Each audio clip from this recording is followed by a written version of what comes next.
Dear John, I was hoping it wouldn't come to this, but you've left me no choice. I'm leaving. Uncontrolled high blood pressure is really serious, and lately you seem to really not care. I've been there for you since day one, and I know you think I'm gonna keep ticking, but no, my friend, I can quit whenever I want. Why can't we get back to the good times, when we were more active and ate more healthy foods, and you checked on me every once in a while? Is that too much to ask? I don't want to leave, but unless you stop ignoring me, what else am I supposed to do? Remember, when I quit, you quit. Sincerely, your heart. Listen to your heart. Don't let it quit on you. Doing the minimum to control your high blood pressure isn't doing enough. High blood pressure can lead to a stroke, heart attack, or death. Get your blood pressure to a healthy range before it's too late. Find out how at heart.org/bloodpressure. Check, change, control. A message from the American Heart Association, the American Stroke Association, and the Ad Council. No word in the English language is less convincing than probably. Are you sure we should get matching tattoos on our first date? Sure. We'll probably stay together. Probably? It's been 23 minutes since I ate. I can probably swim. You should wait 30 minutes. Okay, now tell me what to do.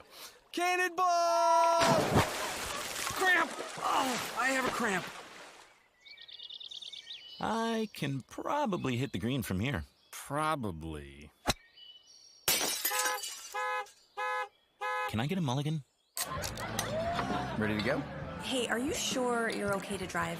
Yeah, I'm pretty sober. Yeah, I'm probably okay.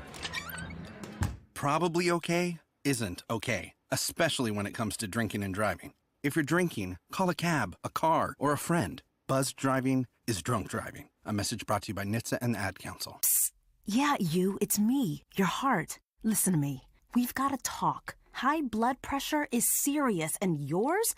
Whoa. What happened to us? We used to be so much more active. But lately you've been ignoring me. I know you think I'm just gonna keep ticking away forever, but you're wrong. You can do so much more to control your high blood pressure. Doing the minimum isn't doing enough. I'm under a lot of pressure and can quit whenever I want. Bet you didn't know that. But I like my job. Just treat me better. Check on me. Give me something green to nibble on every once in a while. And maybe we can do some exercise on occasion. Let's get to it. After all, we're in this together. Listen to your heart. Don't let it quit on you. High blood pressure can lead to a stroke, heart attack, or death. Get your blood pressure to a healthy range before it's too late. Find out how at heart.org/bloodpressure. Check, change, control. A message from the American Heart Association, the American Stroke Association, and the Ad Council.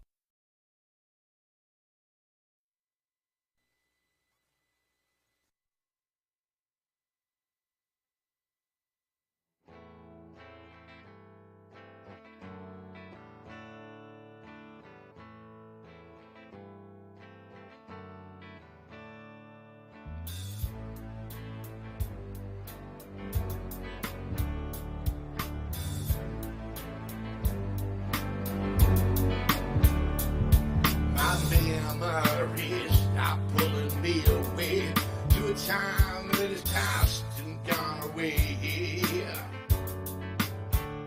In this time, I can see all the misery and pain in a time so many years ago. In a dark, dark place in my mind, I used to be with no cares in the world for you, no cares for me. In a dark, dark place in my mind, I used to be with no cares in the world for you, no cares for me. No, don't let them take you there again. That good shot taking there again. No, don't let them take you there again. You fought so damn hard to win. Don't let your demons take you away.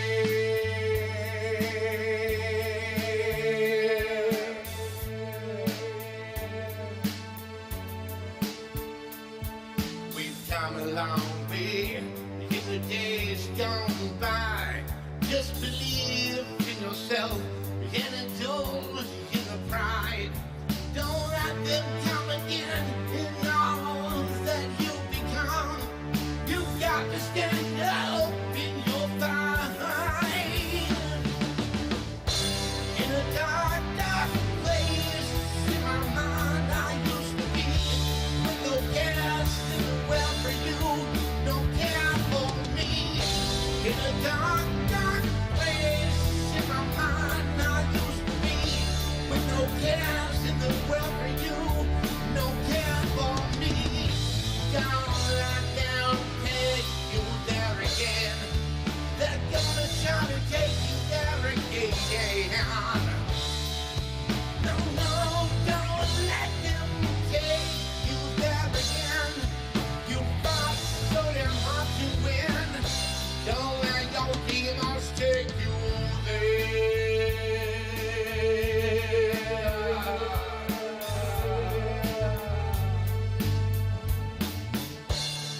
Hey, welcome back, everybody. Welcome back to the show. Welcome back to the this industry. Is the industry on KTOX Radio. Yeah, we've got Johnny Barnes in the studio. Johnny with Barnes us. in the studio, special and, guest. What you were just listening to is something that he wrote. He came to me with it and said, "Hey, Mike, check this out." And Mike put the lyrics to it. Yeah, that was me on the vocals and Johnny on guitar. Say hi, Johnny. And Paul on the keys. Paul on the keys. It was a funny thing too, because we got in the studio that day and we had one song and we needed something to work on and that came up and the music came out of me in about 10 minutes. Yeah, and then Mike put lyrics on it. Next thing you know, we had within a new 10 song. minutes. Like, play it again. I'm still right. Play it again. And then I'm like, all right, guys, got it. Let's go. In a dark place in my mind. But then everybody else, like, man, just made it come alive, and it's just a beautiful song, I think. Oh, it is. It's awesome. If you guys don't know, this is a brand new project that we're working on. We don't even have a name for the band yet. That's how new it is. Well, I think aside from Paul, I've probably heard it more than anybody. We're like the name of the band is. Okay, we don't have. There we go. The artist formerly known as. Hey, you wanna take a call or? Yeah, look, we got a call over here on the old call-in lines. All right. Caller, you're live on KTOX. Hi, it's Wendy again. Hi, Wendy. Hey, Wendy. I just wanted to add to your conversation before the break. Okay. Y'all were saying who you were next to. Well, I worked at Warner Brothers in Burbank, and one day I went into the restroom, and Lana Turner was in there. Oh, how cool is that? Nice. If you remember her. Lana. Yeah. Oh, yeah. Oh, yeah. She was from the Golden Era. She was working on Falcon Crest. Nice. But I'll tell you, it was hard to recognize her, now that she was up in years. But her little short hair and her sleeveless polyester shirt and her plaid slacks was interesting. Yep. Yeah. Awesome. That's almost back in fashion these days. Right? Yeah. Oh, yeah. Yeah. Coming back around. Yep. Yeah, it always recycled. Yeah, it's kind But, of neat to see all the kids out there these days following trends that were, 20, 30, 40 the years bell ago. bottoms. I'm like, what? That was my thing in the 70s. Yeah. Kicking it back out, They think they're the first ones to, find it. Yeah. Oh, yeah. But it started. It started way early. Oh, yeah. I think. But I just wanted to share that with you. Thank you, Wendy. Thank you, Wendy. Take Thanks care. for Thank you calling very back much. in. Looks Thank like we you. got Good luck. Thank you. Bye-bye. Bye-bye. Another one. Is that another call already? There was two, there's Mike. another call, We're trying yes. to have an interview here. Caller, you're live on the industry. Hey, Hey. you know I had to call. Oh, hi, Don. What's up, Don? Hey, Of course. And as usual, I have an opinion. All right, well, let's hear it. But hey, keep it clean, Don. I will. It's radio. All right. So you're talking about group name. Uh-huh. Yeah. Well, I'm What do you got? partially teasing here, so give me a break. But there's a bunch of you, and you've been around the block a few times. Not saying you're old, because I don't believe in that kind of thing. So how about something along the lines of "Ain't Nobody's Fools" or "Not Your Fools" or... I wouldn't go that far. I just think you need to have something that you can make a play with words and puns off of. Oh, yeah. Our bass player suggested "Bag of Snakes." Yeah, Bag of snakes. I'm a total snakeophobic, But I just, something along those lines, something you can have some fun with, That would Oh, be yeah. fun. Yeah. Right. Oh, yeah. Right. Paul's pretty good with coming up with stuff like that. Oh, Absolutely. there you go. So kick that around a bit, just because it's kind of a in your face to the industry, because they're going to treat you like you're a fool anyway. and people that know you're not. Right. You know, So- the first thing with that is you have to care, and I really don't care what the industry does. Right? It's a new industry. I just like telling the industry to go, you know what, themselves. Oh, yeah. Because they're really not useful anymore. It's a whole new world, and y'all are still stuck with Columbus. Industry, and we're not about politics, so we leave those politicians out of it. Yeah, nope, this is politics-free zone right here. Right here, yo. We don't need them. Hey, Nope. hey, So- Don, why don't you let Yeah, the listeners know where you're calling from? Hey, calling from Wisconsin. We ain't all drunk up here. Awesome. Don's one of our lovely moderators in our Facebook group for our other channel. cheesehead. So, yeah. Hey, Don. And I still don't know how you quite talked me into that, but hey. It was easy. Hey, Don, I don't mean to rub it in, but it's 75 degrees here. Oh. Yeah. Oh, that's all right. You She can likes keep it it. There's cold. What do you got out there? That's okay. I like the cold. I like the cold because there's a legal limit to how much clothing you can take off. Yes. But there's no limit to how many layers you put on. Right. That's me at So work. there's wearing what? 5 I layers. agree with you, sister. Yeah. Well, the phone lines are just going nuts. I've got 3 of them waiting. All All right. Well, I'll let you let's- go. let's Thanks, get Have a Don. great show. Thank you, Take Don. care. Thanks Love for you. being here. Bye-bye. We love you, Thanks Don. for calling in. That's okay. I like the cold. I may have to turn this down a little. Hello, caller. You're on the air. Hello. Hello. Hello. Hi. Hello. Hi, my name is Kathy, and I'm calling from Clearwater, Florida. And I just want to say hi to my little brother, John. Oh, Johnny. Hey. You big sissy. Woohoo. Hi, Kat. Yeah. Oh, you got a Kathy too, huh? All right. Yeah. Nice name there. Well, hi, Yeah, Kathy. nice. Thanks for calling in. Yeah, I'm just excited I get to see him, so that's great. Right. So you're on the podcast on the YouTube channel, right? No, I think she's just listening. Oh, okay. Are you listening or on the YouTube channel? Yeah, maybe. If she's in Florida. Right. All right. All right. Wait. Well, love you, sis. Thank you. All right. Well, thank you for calling in. We're Thanks for gonna calling go in, on to Kathy. another caller here. Give my love to the family. There you go. Yes. Okay, thank you. Maybe she. All right. Bye bye. No, we're watching on YouTube. Oh, All right. sweet. Thank you. Thank Cool. you. Be sure and like and share and all that. Yes. All right, Okay, Kathy. Thanks we're for gonna calling let in. Hi, honey. I love you too. Say bye to your sister. Love you, sis. Bye. Caller, you're live on the industry. Or Hey, is it Billy?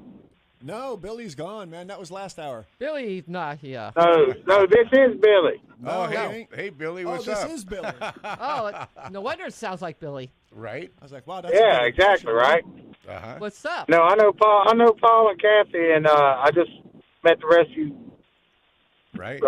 people just real quick. But A while ago, yeah. I like the I like the music, man, and like the last caller that said that we don't want to call you old, so I'm thinking the Dusty Hooligans.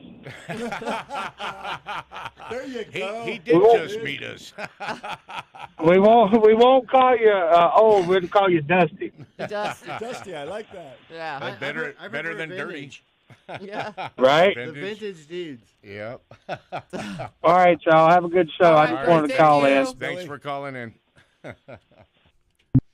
Cool. All right. Well, that was nice. Yeah.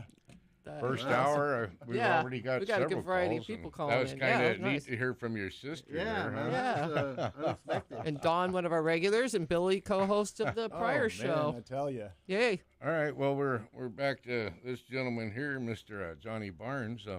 So how did you get into music? Yeah. Oh, well, I started playing when I was about 13 years old. I ended up playing bars when I was 15 years old. In the bars. In the bars. Yeah, that sometimes I had to sit on the stage and couldn't leave the stage, and Yeah. Uh-oh. all that kind of stuff. Where's that story going? Right? Well, I was backstage. I was that young, and about that same time, I started an original band. We were called Smith and Wesson Band, and by the time we got good, it was a few years later. We got signed to a record deal and had to change the name to the Regulators, Nice. which we loved. And regulators. We did the. Why didn't they want Smith & Wesson, or did somebody already have it? It was because of the gun company. I kind of yeah. Well, it didn't help that we had a manager who called up Banger Punta, who owned the Smith & Wesson then. Yeah, that's really the name. And our manager called them drunk, asked them for the name, and that probably wasn't a good idea. So we had a list of like 2,000 names, and I got dwindled down, and everybody just started calling us Regulator Rock and Roll, and so it kind of stuck. And we got a. And it was what kind of music, Johnny? It's Southern rock, which was funny because we went through all the hair metal, through Hollywood and all that stuff, but it kind of made us stick out because we were kind of cool, because you walk into some of those clubs, man, you didn't want to light a match or anything, man. Right? Oh my goodness, there's so much hairspray and everything. Oh yeah, and we looked like we came out of the Appalachians, and that was our niche. You're talking about all the clubs, and I know you spent a lot of time in the Hollywood and Southern California area, playing in the clubs and we learned a lot. Gazzaris and all that stuff. Oh, Gazzaris! The Troubadour, goodness, that's flash. The whiskey a go-go. I played the whiskey. All right. Weren't you like 16? We like been there as well. Yep. Sat on the stage. There was other clubs we liked too. FM station out in North Hollywood, and a few ones. But we ended up getting signed to Polydor Records, and we're on a not a very good budget, but they let us do what we did, and we put out a record, and it started to do well, but it kind of just fell flat. Didn't you tour with like some pretty big names though? Yeah. Open for them? We opened up for, you name it. Leonard Skinner, maybe. Leonard Skinner. ZZ Top, maybe. ZZ Top, we never opened for. Okay. That was one we loved. I read that because we fit. That's what our music was, and it kind of made us stand out in Hollywood. So we. I've seen Leonard Skinner a couple times, and I've seen Molly Hatchet, all those bands back in the day. So I probably just missed you. Yeah. I mean. Yeah. All right, guys, we're getting ready to go to break. We got about 30 seconds here. So we'll just wrap it up and pick it up on the other side. Yeah. Yep, we'll be back in a few. If you're online watching us on YouTube, we'll be right back. You won't be able to hear us on the break. Yeah, and if you're on YouTube, be sure and like and subscribe to the channel. We really appreciate it. Thank you for listening and looking. That'll change. This is Mario Andretti. Right. You know me as a race car driver, but I'm also a Meals on Wheels volunteer. I've raced against the sport's biggest personalities, but I've never met more vibrant, amazing people than the seniors served by Meals on Wheels. As a volunteer, you deliver a hot, nutritious meal and a friendly hello to someone just like your mother, grandfather, or next-door neighbor. These seniors are inspiring people with incredible stories to share, and they love to see you. The smiles you get back are priceless. Delivering with Meals on Wheels is easy, and you don't have to drive like me for it to be quick. You can volunteer your lunch break once a week or just once a month. With 1 in 6 seniors facing hunger and many more living in isolation, your lunch break can make a real difference. So, America, let's do lunch. Volunteer your lunch break at americaletsdolunch.org. This message brought to you by Meals on Wheels America and the Ad Council. I spend a lot of time in the backyard, and I'm the center of attention at summer barbecues. In '96, I made some of the tastiest s'mores you've ever had. In '01, we stayed up all night telling ghost stories with the neighbors. Yeah, I know I've got a bit of wear and tear. And sadly, in '09, it was me, your backyard fire pit, that accidentally started a wildfire. When a summer breeze carried one of my embers into some dry brush. Sparks from an improperly extinguished fire pit can start a wildfire. Spark a change, not a wildfire. Visit SmokeyBear.com, brought to you by the U.S. Forest Service, your state forester, and the Ad Council. Only you can prevent wildfires.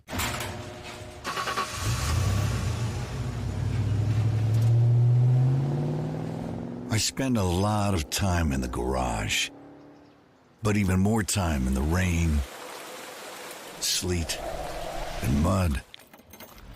In 95, I helped tow your moving trailer. In 05, I helped you get out of a ditch. Yeah, I know I'm a bit rusty, and sadly in 09, it was sparks from me, your handy chains, dragging behind your truck that accidentally started a wildfire. Sparks from dragging chains can start a wildfire. Spark a change, not a wildfire. Visit SmokeyBear.com. Brought to you by the U.S. Forest Service, your state forester, and the Ad Council. Only you can prevent wildfires. Hey, there he is. How's it going? I'm having a stroke. Are you going to shake my hand or what? I'm having a stroke. Wow, you're not even moving your arm. I'm having a stroke. Are you okay? I'm having a stroke. Your face looks weird, too. I'm having a stroke. Are you having a seizure or something? I'm having a stroke. When someone is having a stroke, they may not be able to say it with words, but their body language will tell you loud and clear. I'm having a stroke. You just need to know the sudden signs. Look for FAST, F-A-S-T. F, face drooping. A, arm weakness. Or S, speech difficulty. Then T, time. Time to call 911 immediately, because the sooner they get to the hospital, the sooner they'll get treatment. And that can make a remarkable difference in their recovery. Know the sudden signs. Face, arm, speech, time. Spot a stroke fast. Visit strokeassociation.org. Brought to you by the American Stroke Association and the Ad Council.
Welcome back.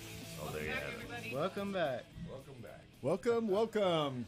This is The Industry. It's our first day, and as you can tell, we're really disorganized. If you happen to be watching online, you'll see just how disorganized. We just grabbed a couple of chairs and brought them in. We're trying to find headphones. I've got there's 5 people in this studio right now. Plus we got a crowd of onlookers. Yes. Yay, Ray. And we're large and live. We're live and large. Okay, so we got Mike and Kathy are sharing that microphone. Right. And then over here we've got Earl and Johnny sharing this microphone, and I got my own because I'm special. Say hi, guys. Hello. Hello. I'm sure you can hear us now. Yeah, you guys might remember Earl from... Huh? Up? Yeah, turn it up a little. Oh, turn it up? Nah, you're too loud. I'm too loud. Yeah, turn your headphones up, man. I have a headphone amp that says that. If people ask you to turn it up, tell them they're too loud, turn down. Yeah. My persona says, I can't wait till the book is all right.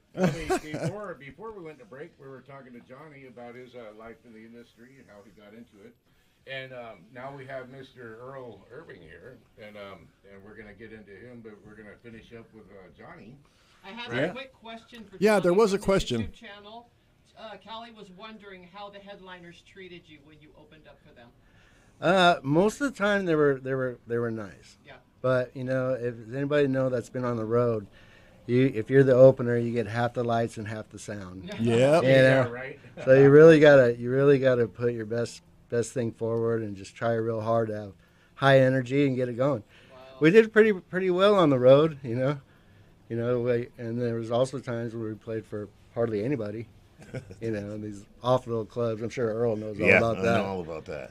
Yeah, but most of them were good, and we had radio play and stuff around the United States, but it never did really caught on, and we put out another record on our own in the late '90s, and we really liked that one too.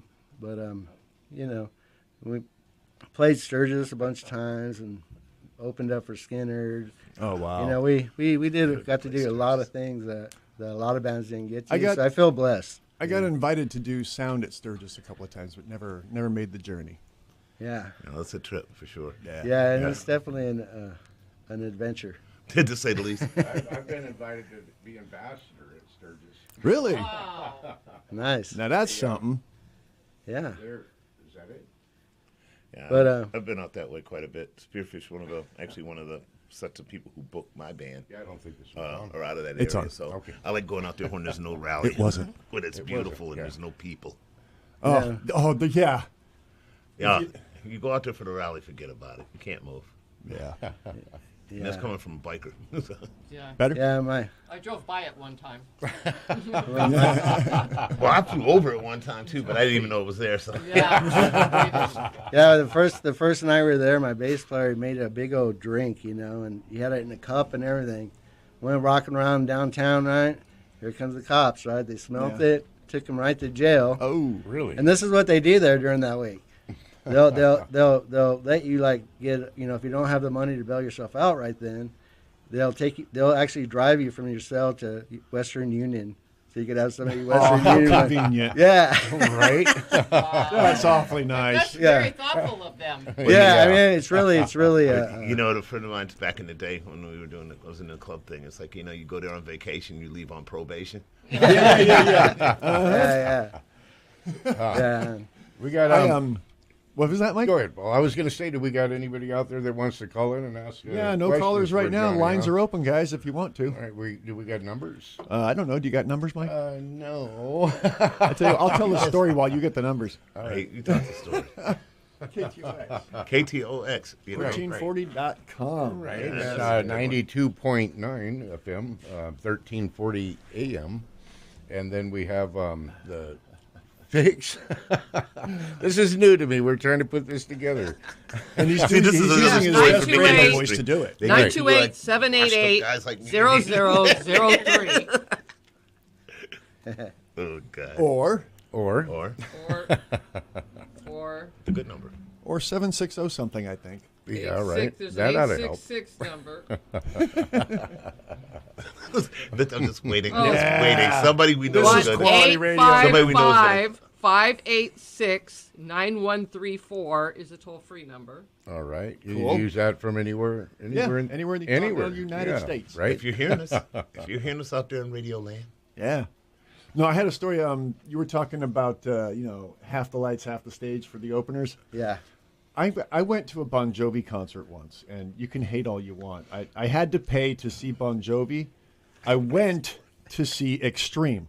Nice. Extreme was the opener. Yep. Great guitar player. Nuno Betancourt's, he's a monster. I got two great stories. But yeah, we went, and I watched the opening act, and as soon as Bon Jovi hit the stage, I got up and left. I left the concert. What? I had no desire to see Bon Jovi. I couldn't stand the guy. What? No, I have a good. It's a band. It's There not used to be just a guy. Yeah. Yeah, there used Well, to be I would see Bon Jovi. There used to be a amusement park in Rhode Island, Rocky Point. And a beautiful old school amusement park, wood coaster, the whole 9 yards. And with a date, and we go to Rocky Point, and they had bands playing, and there's bands setting up, and it's like, who is this? Because, I mean, I was already in a touring band, and, think I'm doing pretty well, And the guy goes, oh, the band are out of Jersey. They're called Bon Jovi. And I'm like, big deal. Don't know nothing. I come back while they're playing, and they were really good. I'm not gonna lie, they were very good. But it was, it was not the kind of music I was playing at the time. I was like a new music catch, being a little bit snooty. And come to find out, 2 weeks later, they're on MTV. Yeah, they're like the next big thing. Oh yeah. That band that we came back with from break is a band called the Cadillac Tramps. And they were an Orange County band that my old writing partner Dave had signed to his label, and they did the same thing. They played on MTV, and they had a few different hits. It was, but their guitar player was from, oh God, now it's going to completely escape me. Big punk band. Ah, well, Yeah, I had a good friend that was in that band. Johnny Two Bags. Huh? No. This That's guy the was guitar player. later. This guy was later, and his Mike something, man. I forget his Ness? name. But he was No. Oh, Mike Ness? That's No. That's the dude. That's the guy from Social Distortion. Yeah, that's what I'm talking about. Social Right. Media. No, it was, Johnny Two Bags was the guitar player for. Oh yeah, that's the cat. Social Media. That's the dude that dropped dead. Yeah. Yeah, he was out. He just bought a house and he was mowing the lawn in the front house and dropped dead. No, come on. No, that's not. You can check it out. Fact check me on this. Bro. Fact check me on this. I'm good with that kind of useless I trivia. could say something, but I think I'll keep it right now. Look, I don't like the fact that he died, but they were really. I got to see those guys on that's date myself. My 30th birthday. They opened for the Ramones at the Orpheum in Boston. Oh, and I was in the man. balcony. I thought I was gonna die. Social D was like the pinnacle of punk for me. Those guys were awesome. I won tickets to see Poison and Damn Yankees, backstage passes. Oh, damn. In a vocal contest on a radio station down in Southern California years ago. Yeah? And it was like backstage passes to see Poison and Damn Yankees with Tommy Shaw and Ted Nugent. Oh, and they had a big buffet backstage, and I was like, oh, food, The big buffet. Don't eat the food backstage. I spent the whole concert laying in the back just, oh my God, I'm dying. Don't eat the food backstage. Some friends of mine back in the early 80s, late 70s was called Snowblind out of LA, and actually Poison opened for them. Right. At one point. Yeah. And then Poison just skyrocketed, It was just crazy. Well, Damn Yankees was really good, Oh, they were great. I love Tommy Shaw, yeah. Tommy Shaw, yeah. And all these guys that were great players in other bands. They And couldn't get of along course with you their friends. got- They found another Well, band. they Then you've sound- got Ted Nugent, and he's sensational, Well, they sounded good singing together, those two. Yeah, they had great harmony. That's a big point. I'm not Big sure if point. he's running for president again this year or not. Ted? But And then the drummer Michael Corleone has been in Skinner for the last 10 years. Oh, yeah? Yeah, 20 years. Wow. That's trivia. I didn't know. Check it out. I found kind of incestuous in the way all the 70s bands, that. One guy dies and he goes to Yeah. another band. It's like Mikey D. He was in King Diamond, and he Yeah. was in Motorhead Well, for yeah, years. I Now mean- he's in the Scorpions. You've got. Today you've got. Every artist has so and so featuring so and so. Yeah. Everybody collaborates together. Everybody does stuff. It's nothing new. We were doing it in the '70s. You had bands like Asia, which had how many different members from different supergroups. King Crimson too. Oh yeah, all these different supergroups. Yeah, that they were were good bands, though. They were all thrown together from other groups. Yeah, they did that way back when. Well, you guys, I found the numbers. Okay. Oh, hey, call us, please. And so if you want to call in, we've got a toll-free number. It's 855-856-9134. The local numbers are 760-326-4545. And then we have 928-788-0003. Give us a call. Once again, it's 855 for anywhere across the United States. It's 855-856-9134, 760-326-4545, or 928-788-0003. By golly, you got it. There you go. Hey. Wow. That's all of it. That's Did all you go of to it. school for this? Did I? Hey, I learned from the best. Paul, fix the dog. Fix the dog. The dog's been fixed. All right. Let's leave that out. No, he's the lead singer. He didn't have to move all the equipment. I was like, Yeah, that was Hey, it's don't- rough. It's rough don't carrying put me that down. microphone. It's Yeah, rough, you know, microphone, a cable, and a stand. Yeah, no, I don't. If carry you're the that cable lucky. stand. I have a wireless mic. I used to work with a guy named Poorman, Jim Poorman. Right. He did all the radio shows in L.A. and stuff. He worked with Dr. Drew and Loveline and K-Rock and all that stuff. But his tagline was, here I am, so I'm sitting here slaving away in front of a hot mic. Yeah, it's hot, all right. Yeah, it's a lot of work, man. Oh, see, I don't. See, another thing is you guys got web cameras and all this other stuff, and there's actually people out there on the interweb seeing this face that was built for radio. I'm not face for radio. Yeah, I'm Yes, not sir. built for that. But Well, what do you think I got the camera facing over there? You can't see me online. Hey. I'm the host of the dang show, and you can't see me. I thought someone was missing. Yeah, we'll have a different camera next week. We'll bring in two cameras. Oh yeah, bring in two. Yeah, we'll use two cameras. We'll get different angles and stuff. This is, like I said, this is all new for us. This is our very first time. Actually performing the industry. So I think we got a call, Paul. Do we? Oh yeah. Do we? A I call. don't know. I don't see Paul. anything over there. Better call Paul. Yeah, call back. I just saw it flashing. Don't get. I love that show. That was a missed Call out. back. Call back. No. That was a fucked out of some sort. Whoops. Nobody wants We'd to like know. to talk to you about your extended warranty. Yeah. Oh, God. Dude, now here's the thing, but that's it's completely not industry related, but it's so weird. When you get to be a certain age, you start getting phone calls. Like, most people get phone calls for warranties for their car. Yeah. I get these phone calls for insurance and for life insurance. I mean, it's like, first of all, what good is life insurance to me? You're dead. You buy life insurance for you. You buy life insurance for the people who are here after you. Why am I slaving away for somebody? Really? What am I going to get out of this? You've seen that bumper sticker. I'm spending my kid's inheritance. Well, yeah. Oh yeah. All right. Oh yeah. By the time I'm done, there's going to be nothing left to harvest anyway. So just toss me in a ditch. And then there's the ones who say, you should have 6 months savings built up just in case for when you. I got about 6 minutes. Yeah. Right. You tell it. Yeah. You tell when you want to fix their cubs. You know. Not even when the bank's closed. All right, guys, we're heading out to the top of the hour. We'll be back in about 6 minutes, 8 minutes, something like that. And we'll talk about important things. Yeah, more lives from the road. Oh, that's All no right. fun. All right. Thanks for listening. Oh, Shaka Khan. Yeah. All right, you guys. So what was the who did he say dropped dead?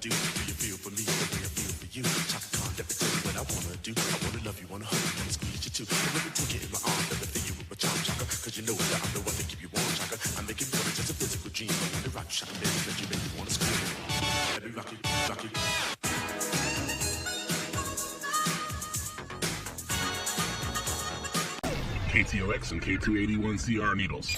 If you're just turning on your radios, This is KTOX. to bring you up to date on the news. Hour from townhall.com. I'm Jason Walker. United States shooting down that Chinese spy balloon off the Carolina coast today after it had crossed the U.S. President Biden claiming he wanted the balloon destroyed Wednesday, but military leaders said the best time would be over water, not posing a risk to people by doing it over the land. Wisconsin Republican Congressman Mike Gallagher says the Biden administration should have reacted much more strongly to the discovery of that device. China claims it was an errant weather balloon. Reports are they summoned the Shah's affairs in D.C. and, gave them a talking to. But I just think sternly worded statements and a mild scolding won't do the trick. American people want tangible consequences. This isn't the model UN. Gallagher appearing on the Hugh Hewitt Show for the Salem Radio Network. Also at townhall.com, January's strong jobs report could make the Fed's job harder. Greg Clugston reports. President Biden took a victory lap after the government reported 517,000 new jobs last month and a 3.4% unemployment rate. But the latest numbers could cause headaches at the nation's central bank. The Fed has been raising interest rates in hopes of slowing hiring and taming inflation. January's report surprised analysts because wage growth eased a bit, even as inflation shows signs of cooling. Greg Clugston, Washington. 9 men in Berlin arrested, charged with blowing up dozens of cash machines, stealing more than $5 million. German authorities say they're seeking the extradition of the suspects taken into custody in the Netherlands and in Belgium. The Israeli army raiding a refugee camp near the Palestinian city of Jericho, hitting houses it says were being used as hideouts for Palestinian attackers. More on these stories, townhall.com. Dr. Gorka here, and I want to talk to you for a minute about 100% drug-free Relief Factor.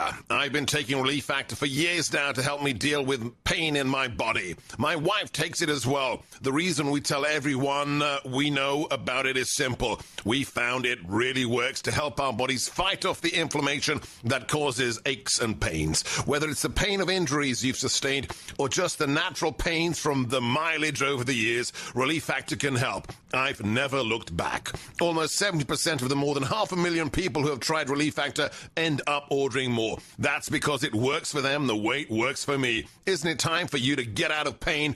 Your first step to becoming pain-free should be to order the 3-week quick start for the discounted price of only $19.95.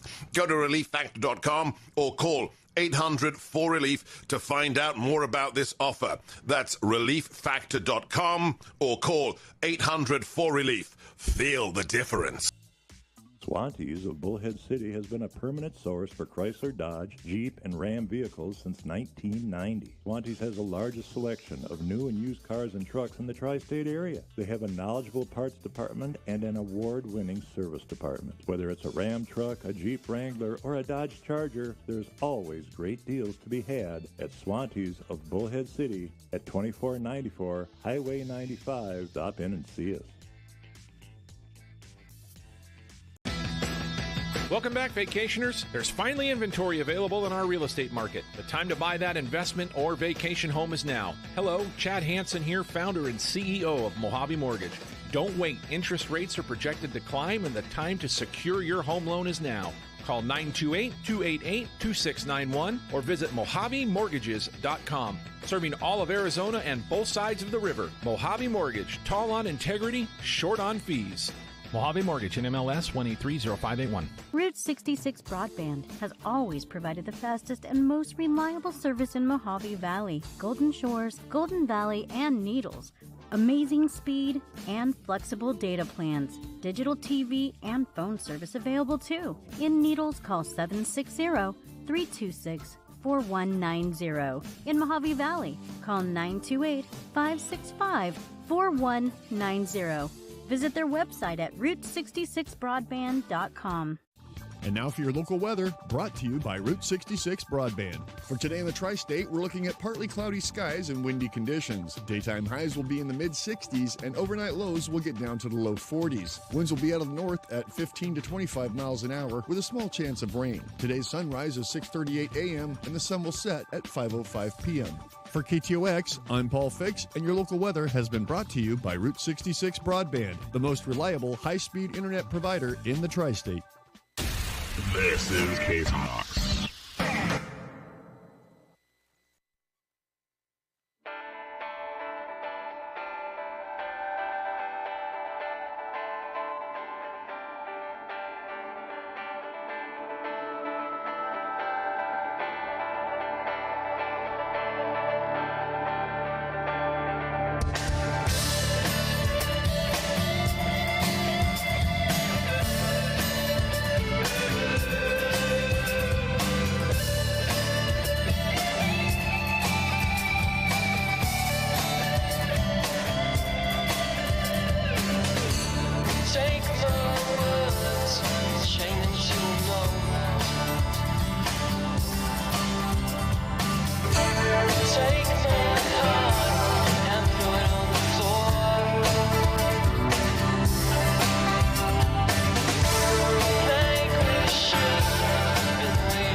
Looks like we're on a split screen. Hey, welcome back, guys. That's us. Welcome this back. is The Industry on KTOX Radio. Welcome back, everybody. That band you just heard there in the background, that's a band called Abigail's Ghost, and they're a bunch of guys that I worked with years and years ago.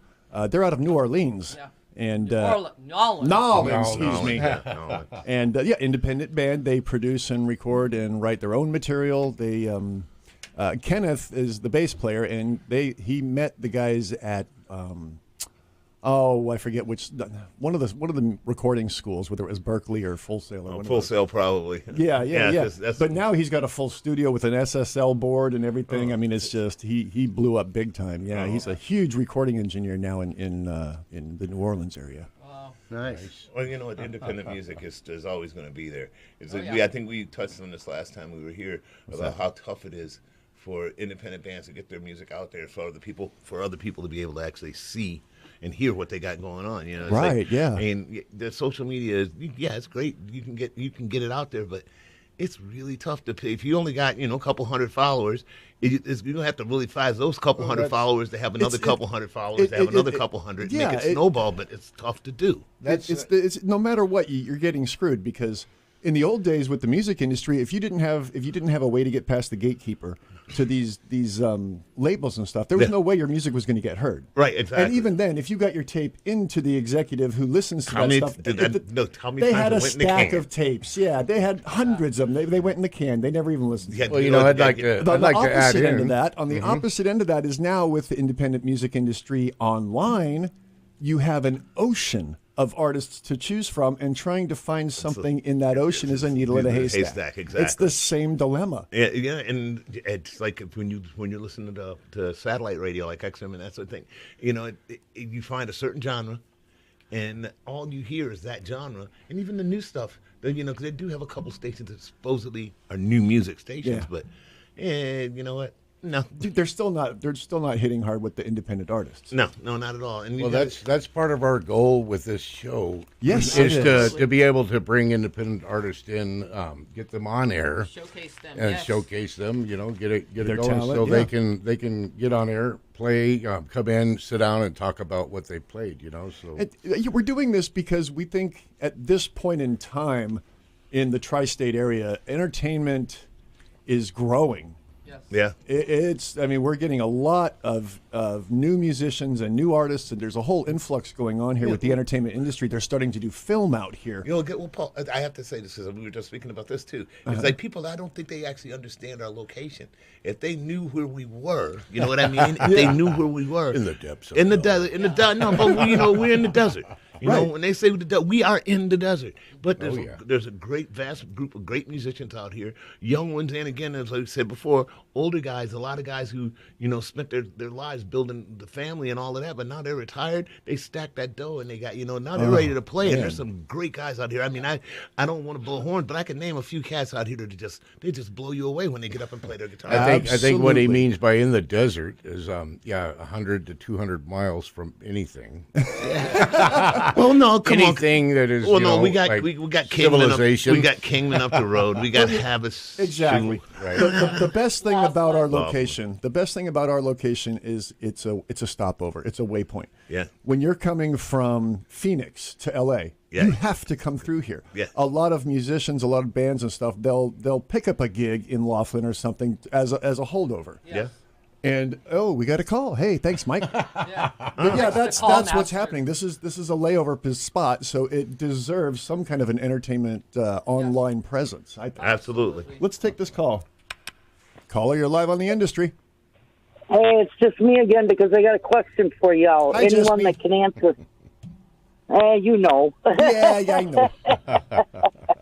I was wondering, when you guys were talking Poison and Damn Yankees and stuff before, having seen both of those guys, I noticed that the group that you would expect to have the most ability to play to the entire crowd, you would think it would be Damn Yankees, because Ted's been around since the beginning of time, and Tommy's not exactly inexperienced. Right. And Poison had been put down for so long that you'd expect maybe a little bit of attitude from them, because nobody ever really believed in them until way later in their career. And I found that with Damn Yankees, they were good, don't get me wrong, but they really only played to a portion of the crowd that they could legit see, and the rest of you kind of felt left out. Whereas Poison, it wouldn't have mattered if you were way up in the nosebleed seats, if you were down stuck in the middle of the pit, you know what like I'll say? I was. can understand. I can understand her point to that because having played big stages before. And playing with big bands, a lot of times bands like that they're disconnected from the crowd. Yes. Because they've already made theirs. Basically, a lot of times it's like going out and going through the motions. Mhm. There's a certain band that I would not mention because I don't feel like being sued, but I've seen them many times, and they're a really super good band. But I've seen them where they just called in the performance, and whereas I can also remember seeing Poison in a little bar in Buffalo called the Sky Room, opening for Armored Saint. And it was the first time anybody had saw them. They were not on MTV yet. It was like their first kind of national tour. And as soon as I heard CC DeVille play, I'm like, oh boy, this is gonna be a thing. This is gonna be a thing. And again, it's like I've been really privy to that, to see bands before they broke, and within a month, I was like, I tell my friends, this band's gonna be the next big thing. They're the next big thing. Yeah. I mean, I come from the land of the Google. I come from the Google Dolls, man. I come from the land of the Goose. Right on. What was that, Johnny? I've seen a lot of that. I remember seeing. So sorry, keep talking over each other. Sorry about that. That's all right. It's radio. I was just wondering how much of that is ingrained within the person's talent ability to do that, and how much of it does the industry actually help you cultivate? Because they're going to push for you to be in arenas as often as possible, because that's where the big money for them ends up being. Because if you can sell out that many tickets, Don, it doesn't matter how good of a musician you are. It doesn't matter how world class or well traveled or anything. You play the same song for 25, 30 years, you're going to call it in. Once in a while. Once in a while. I mean, I will say, here's a band that I will say that I've seen them many times, and I'll say their name because I've seen them probably 50 times, and they've never called it in. REO Speedwagon. Oh, they're never. Never called it in. Never called it in. Yeah. I mean, they can take 100,000 people and make it feel like it's 20 people in the room. It was amazing. Sweet. Yeah. Oh, yeah, Kathy's seen them, yeah. Yep. Right, seen Yep, them that's a few true. months back. Yep. REO just never drops the ball, period. 1981. I don't think they Come ever on took now. it for granted. I think, but I'll let you go. Hey, well, thanks for calling. Thanks for calling, Don. You bet. You have a good time. Thank you. Thanks, You too. Don. Yeah, I just seen them a while back with they came in with Sammy Hagar. Yeah, they were doing the last time I saw them, they were with Styx. Yeah, Really? yeah, I saw him during one of those tours. Yeah, they called them those arch allies. I seen them with Chicago. Oh, now they're great. And they too, played. yeah. Chicago played, and then they played about 6 or 7 songs together. The whole band, Chicago, and it was amazing. I was like, oh my god! I just posted a video a few days back. There's a musician, a guitar player, and his name is Mark Bonilla, and he's played with Keith Emerson. He's played with everybody, the Dragon Force Choir, and all those guys. He was doing some kind of a promotion with a young lady named Rachel Flowers, who is blind and deaf, but she plays the piano. She's a virtuoso. And she's a huge fan of Keith Emerson and all these prog rock type guys. They were talking, and she was goofing around, and he's like, well, Saturday in the Park, and she broke right into it. Just started playing it on the piano perfectly. Incredible. And Mark pulls the lyrics out of his butt and sang the entire song without missing a single lyric. Now that's a lot of wow, man, stuff like that I just love. Yeah. Is impromptu performances. Yeah. Yeah, Chicago's not easy to do either. Oh, Man, no. tell me about it. Yeah, I saw them when I was 14. They're top-notch First time in guys. Vegas. They were Circus. They were. Wow. Yeah, that's. Then I saw them with Santana. With all those bands when I was coming up in the hood, those are the only white bands that you listen to. I mean, back in the 70s, the late 60s and early 70s, where I grew up, what radio stations you did have was mostly like really lame pop music. Yeah. Or what would be considered R&B and soul, and Chicago Average White Band. Those were the first times I got Average White Band. Yeah. Average White Band, Rufus. Oh yeah, dude, all those AWB. I mean, all of those bands were like the first. Those were the first bands, interracial bands that you could like play the Doobie music. Brothers. Yeah, oh yeah, the Doobies too. You could particular Doobies. You could because that was the first time I actually saw a black bass player. Yeah. First, I mean, playing in a rock band. Yeah. Oh, yeah. First time I ever saw a black bass player playing in a rock band was. Now, now don't take this the wrong way, but I gotta ask. I've always wanted to ask, and I've always been so embarrassed. I've seen your underwear. I know what you look like. The band Living Color. Okay, we can talk about Vernon. Yeah, please, let's talk Vernon. I mean, that guy's a virtuoso. He owed me money, but, I'll tell you that story, though. For a black band to do heavy metal and heavy rock was completely outside anything anybody had seen before in the mainstream. In the mainstream, because it'd been going on for a while, man. Yeah. I'll give you a great example. I mean, you're a Motorhead dude. I mean, absolutely. Absolutely. But the thing is, when I was a kid, again, rock and roll was... My dad was listening to 50s, and listening to country. My mom's listening to gospel and R&B. But we did have an AM radio rock and roll station, and the stuff that I would hear coming out of that was, you hear like the Yardbirds and you hear, but you hear black guys. Well, for black guys though, you heard the Isley Brothers. Yeah. And Ernie Isley was one of the first guitar players to use it. I mean. Jimi Hendrix was his tech. He taught Jimi Hendrix how to play. And I mean, that's a feather. Yeah, that's a feather. Yeah. But Ernie Isley is, and I think he's still alive too. I mean, he's one of the most amazing. Wow. I mean, if you listen to any of that 70s stuff with that real high, you know the tone. I can't even. You know the tone I'm talking about with that big muff all the way up. Yeah. Those guys to me, and then there was Parliament Funkadelic. When I heard first time Nile Rodgers too, man. Oh yeah, oh God, yeah, because he's just funky as all get out. Yeah, but those guys don't. That's a whole nother genre of music that him and Bernard created. All of the bands that the Pointer Sisters, Cheryl Lynn, who has a song called "Got to Be Real," which is probably one of the most amazing bass lines ever written. Oh yeah, yeah, definitely. That's one you should look up. Okay, but those guys took the rock and roll thing and they took the motion of R&B and disco, and they made it swanky. They made it palpable. I mean, some of the Taste of Honey, the two black girls. You tell me that was not only funky, but it was rocking like nobody's business. All right, well, I got one for you. Let's take it to the 80s, right? And you've got what is it, Aerosmith? Yeah, Hometown Boys. I loved Aerosmith. What is it I'm trying to say here? I don't know, Mike, but he tells it here. Yeah, what is it, Mike? Spit it out. It's Run DMC.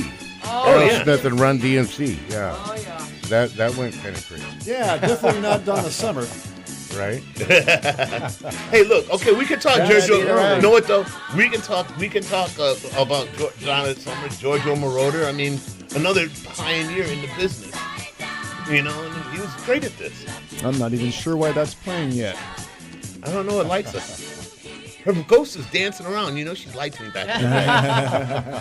Come on, Donna, dance for me. My name is Lola Silvestri, and I'm going to be 95 this year. I spend a lot of time in my backyard. I feed the birds and the bees. I love my flowers. The color in my garden keeps the pink in my cheeks. I was very independent and thought I could take care of myself. I fell and I had to have Meals on Wheels. I love them. They're my savior. And I look forward to volunteers because they've all become my friends. It's Meals on Wheels. America, let's do lunch. 1 in 6 seniors faces the threat of hunger, and millions more live in isolation. Drop off a hot meal and say a quick hello.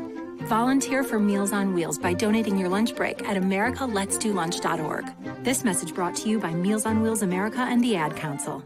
Music is a bridge between the material and the spiritual. My name is Harvey Lauer, and I'm 82. As a blind person, you have to be aware that nobody can tell you what you can or can't do. You really have to try things. My folks got me a little radio in 1940, and that was the best Christmas present I ever got.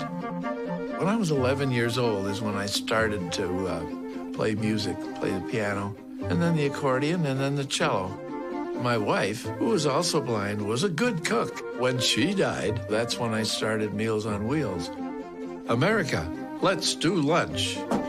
It's Meals on Wheels. 1 in 6 seniors faces the threat of hunger, and millions more live in isolation. Drop off a hot meal and say a quick hello. Volunteer for Meals on Wheels by donating your lunch break at americaletsdolunch.org. This message brought to you by Meals on Wheels America and the Ad Council. Welcome back to The Cat Show. Up next, we have Nico. Nico is a member of the Shelter Pet Group. That's right. A group known especially for their sunspot sleeping, ball chasing, leg rubbing, couch purring, bed leaping, and of course, companionship. Wonderful. And what breed would you say Nico is? I'd have to go with a tabbyish Persian kind of mix. Tremendous cat. I'd also like to point out her coat's wonderful mix of colors. Is it black, gray, gray-black, brown? Somewhere in between. Indeed. You know, it's always special when we get to see a cat like this. Just look how she struts. It's like she owns the place. And how she's so incredibly cute in her indifference to commands. A strong-willed feline. Ah, and see how she curls up and cuddles her person. The pitch on her purring is simply perfect. Nice one. I know. Fantastic cat. Fantastic indeed. But really the best way to know an amazing shelter pet like Nico is to meet one. Visit theshelterpetproject.org today. Adopt. Brought to you by Maddie's Fund, the Humane Society of the United States, and the Ad Council. Most of my family, they never graduated high school or even let alone go to college, so I'm trying to break that barrier. My daughter Brooklyn was also a motivation for me to go back to school. Every day after work, went straight to school, studied hard, and it paid off. At age 26, Kareem finished his high school diploma. I could not have done it alone. I feel like if I didn't have anyone to push me, I wouldn't give a bother to do it. I got one milestone down the drain, and now I got to work on the next. I see the future is really bright for me. I feel like it doesn't matter the age, as long as you go back and get it done. The high school diploma is just added to the confidence, and now I feel unstoppable. No one gets a diploma alone. You have more support than you realize. If you're thinking of finishing your high school diploma, you have help. Find free adult education classes near you at finishyourdiploma.org. That's finishyourdiploma.org. Brought to you by the Dollar General Literacy Foundation and the Ad Council. Baby, baby, baby.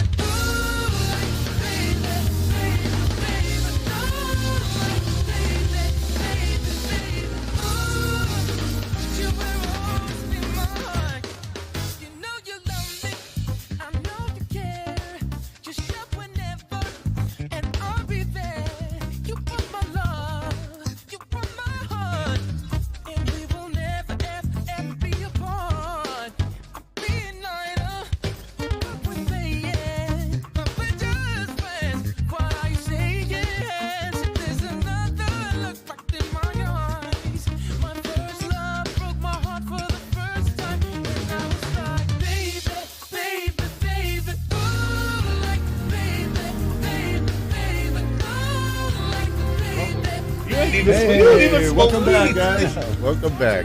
You didn't even do anything. And had that. What are you? What's up in that water, man? What's in that water? Drinks in the water. I forgot to write. And just because it's clear doesn't mean it's water.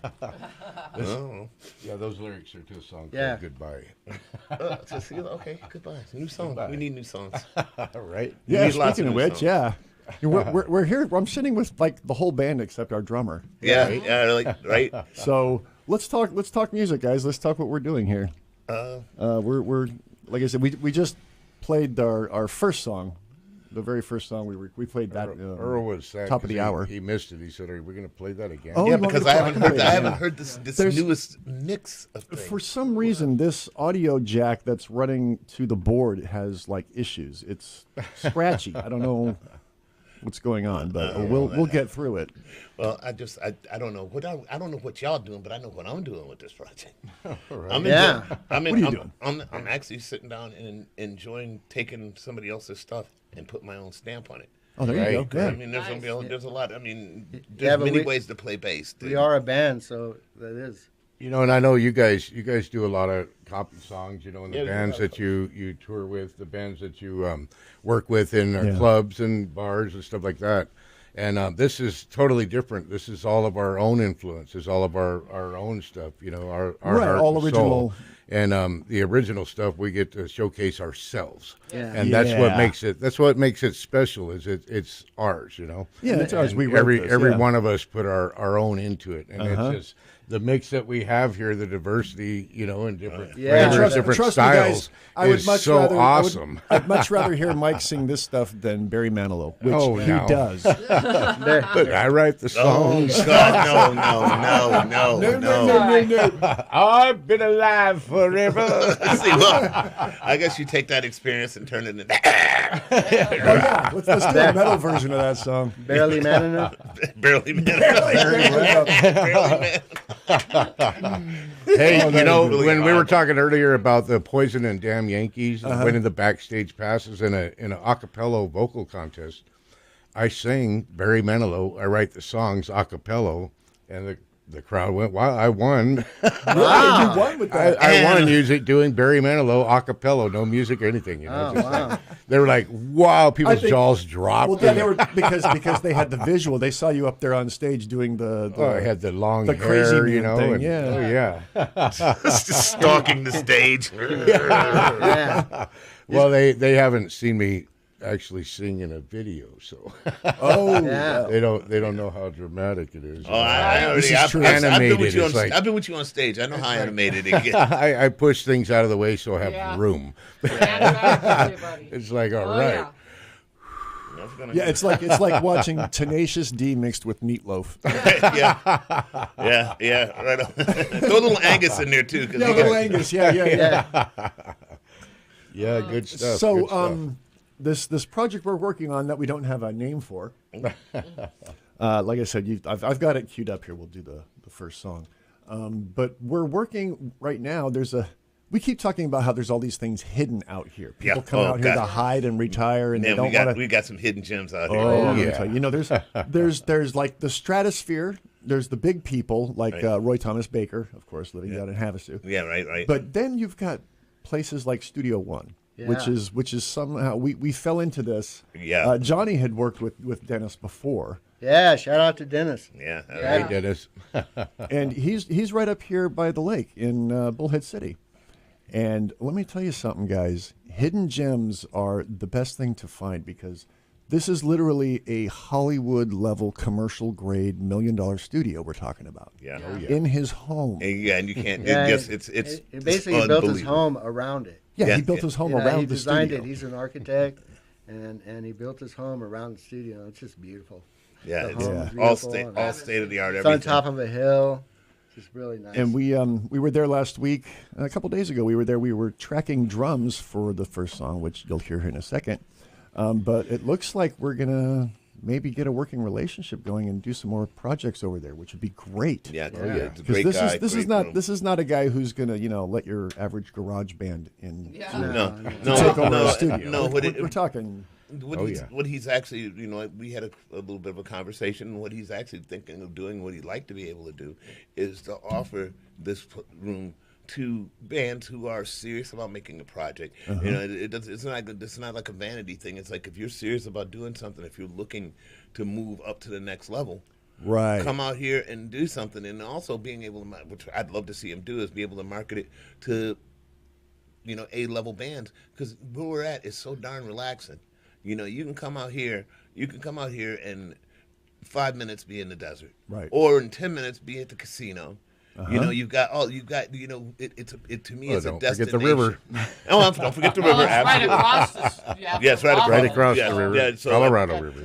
And I mean this place is what you would call almost like a writer's retreat. Yeah, exactly. That's what I would consider it. You can go up there and develop your material, and they have guest rooms. Yeah, they have jacuzzis and saunas. I mean, it is world class up there. It looks, you feel like you're in the Mediterranean or something. I mean, it is something. And if you've never seen it, I mean, I can't even describe the view off that back porch. Oh, it's beautiful. Yeah, So just the sunset and everything, and the mountains, just the desert and the mountains. Yeah, it's something.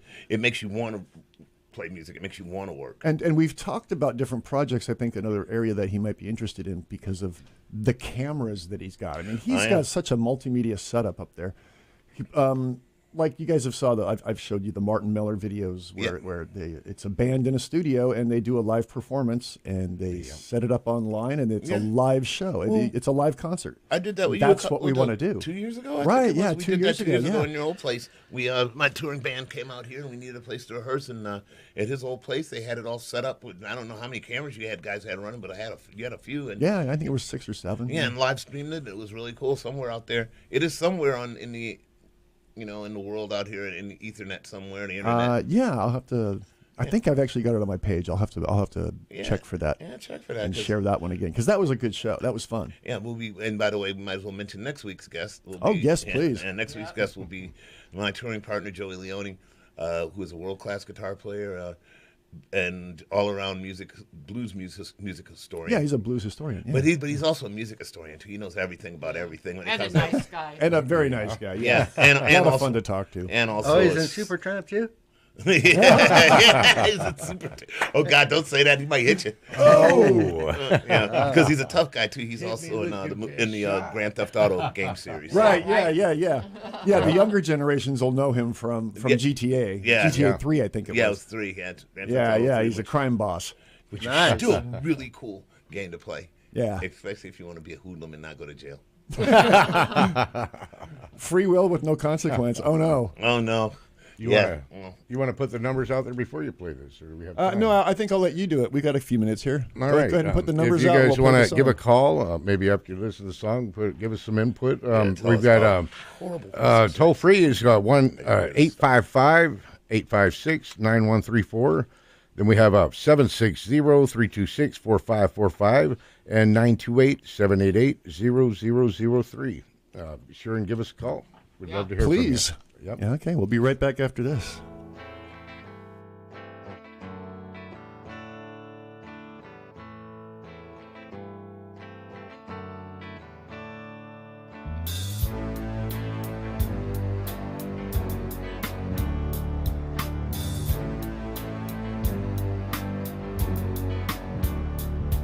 My memories are pulling me away to a time that is past and gone away.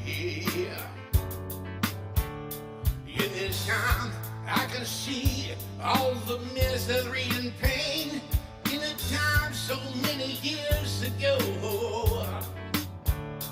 In a dark, dark place in my mind, I used to be with no cares in the world for you, no cares for me. In a dark, dark place in my mind, I used to be with no cares in the world for you, no cares for me. Now don't let them take you there again. Stop taking there again. No, don't let them take you there again. You fought so damn hard to win. Don't let your demons take you there.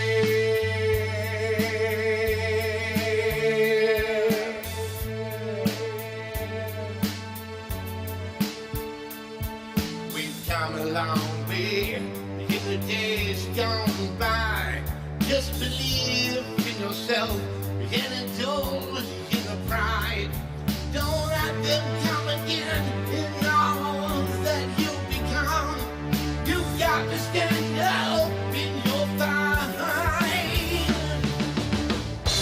In a dark, dark place in my mind, I used to be with no cares in the world for you, no care for me. In a dark, dark place in my mind, I used to be with no cares in the world for you, no care for me. Don't let them take you there again. They're gonna try to take you there again. No, don't let them take you there again. You fought so damn hard to win. Don't let your demons take you there.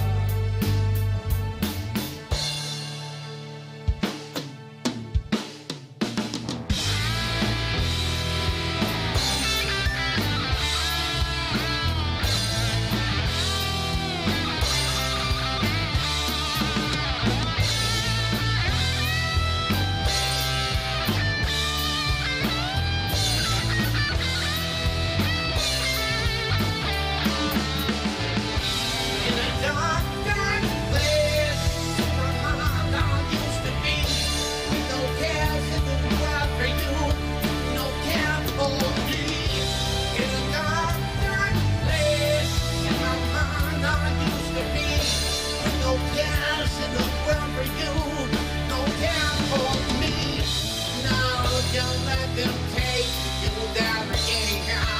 They're gonna try to take you there again. No, no, don't let them take you there again. You fought so damn hard to win. Don't let your dreams take you there. No, no, don't let them take you there again. Fought so damn hard to win. No, no, don't let them take you there again. You fought so damn hard to win. Don't let your demons take you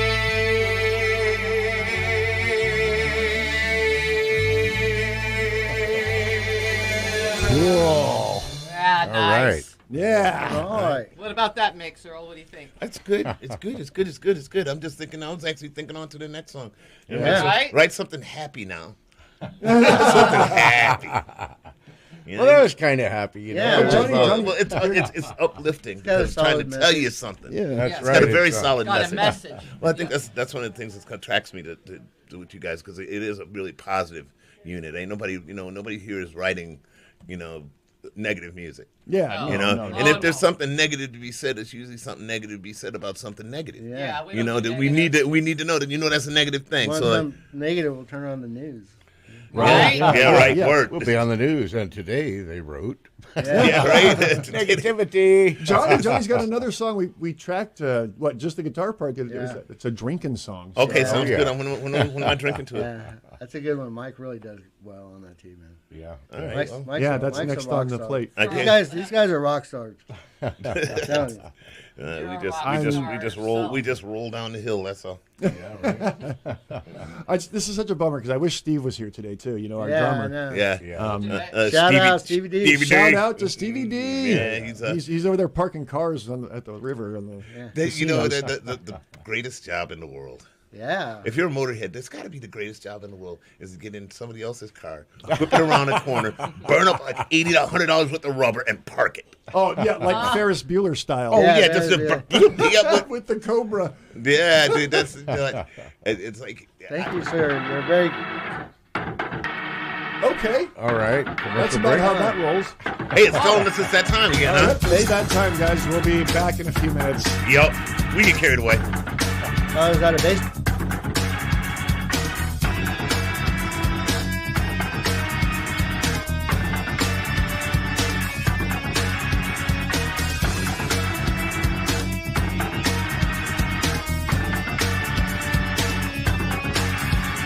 Today we decided to walk to school.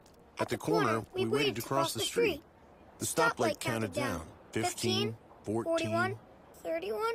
I mean, 13? We took a left on Carroll Garden Street. Garden Street? Loud music was coming from a car. Danny's a smart kid, but he gets so distracted. There were so many other sounds, I didn't know what to focus on. Danny, Earth to Danny. Suddenly, he realized he forgot his homework again. I left my homework on the table. At the school steps, we hugged goodbye. I really hope he doesn't have another bad day at school today. When you can see learning and attention issues from their side, you can be on their side. That's why there's Understood.org, a free online resource for the parents of the 1 in 5 kids with learning and attention issues. Get personalized recommendations, practical tips, daily access to experts, and more. Go from misunderstanding to Understood.org. Brought to you by Understood and the Ad Council. Ranger Station, Ranger speaking. Hi, I'd like to report a bear hug. Uh-huh, okay. Well, we were building a bonfire, and I saw some, dry brush and leaves around, so, I said to move the bonfire somewhere else, and out of nowhere, Smokey Bear shows up and hugs me. So you noticed some wildfire hazards and moved your bonfire to a safer location. Yeah. Yeah, that's Smokey, all right. He likes it when people help prevent wildfires. It hits him close to home. Not everybody gets the hug, my friend. So that's pretty special to get a hug from Smokey Bear. So it was him. Hey, guys, I told you it was Smokey. Okay, well, congratulations, my friend. And thanks for calling. There are many ways to prevent a wildfire. Learn how you can do your part at SmokeyBear.com. Only you can prevent wildfires. Sponsored by the U.S. Forest Service, Ad Council, and your state forester. Every 2 minutes, a child becomes a victim of sex trafficking in the U.S. It's happening right now. Don't change the channel. Don't cover your kids' ears, no matter how much you want to ignore it. Child trafficking is real. In fact, it's happening in your town. And you know what our greatest weapon against child trafficking is? It's our children. It's time to act with PACT. That's Partners Against Child Trafficking. PACT works to teach students to identify the warning signs of child trafficking so they can help other vulnerable kids around them. PACT student ambassadors receive in-depth training on the issue and design a project to raise awareness, reduce victimization, and disrupt demand. Any student around the world can sign up for PACT's online training program and learn how to stop child trafficking. Go to pact.city to sign up for the 1-hour course today. With PACT, we declare not one more victim. Music is a bridge between the material and the spiritual. My name is Harvey Lauer, and I'm 82. As a blind person, you have to be aware that nobody can tell you what you can or can't do. You really have to try things. My folks got me a little radio in 1940, and that was the best Christmas present I ever got. When I was 11 years old is when I started to play music, play the piano, and then the accordion, and then the cello. My wife, who was also blind, was a good cook. When she died, that's when I started Meals on Wheels. America, let's do lunch. It's Meals on Wheels. 1 in 6 seniors faces the threat of hunger, and millions more live in isolation.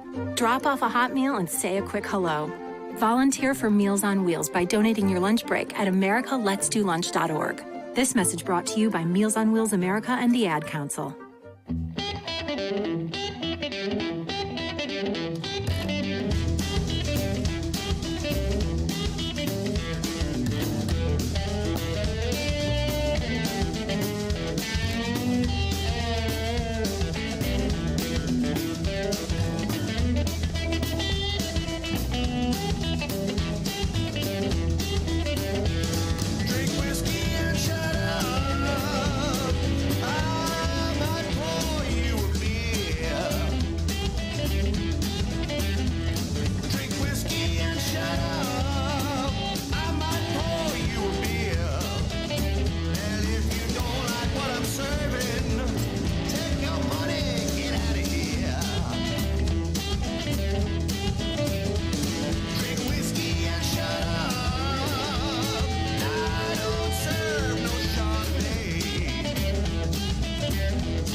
And welcome back to the industry, folks. I was digging that song because I was going to wait. As soon as I get out of here, I'm going to drink some whiskey. And Shut up.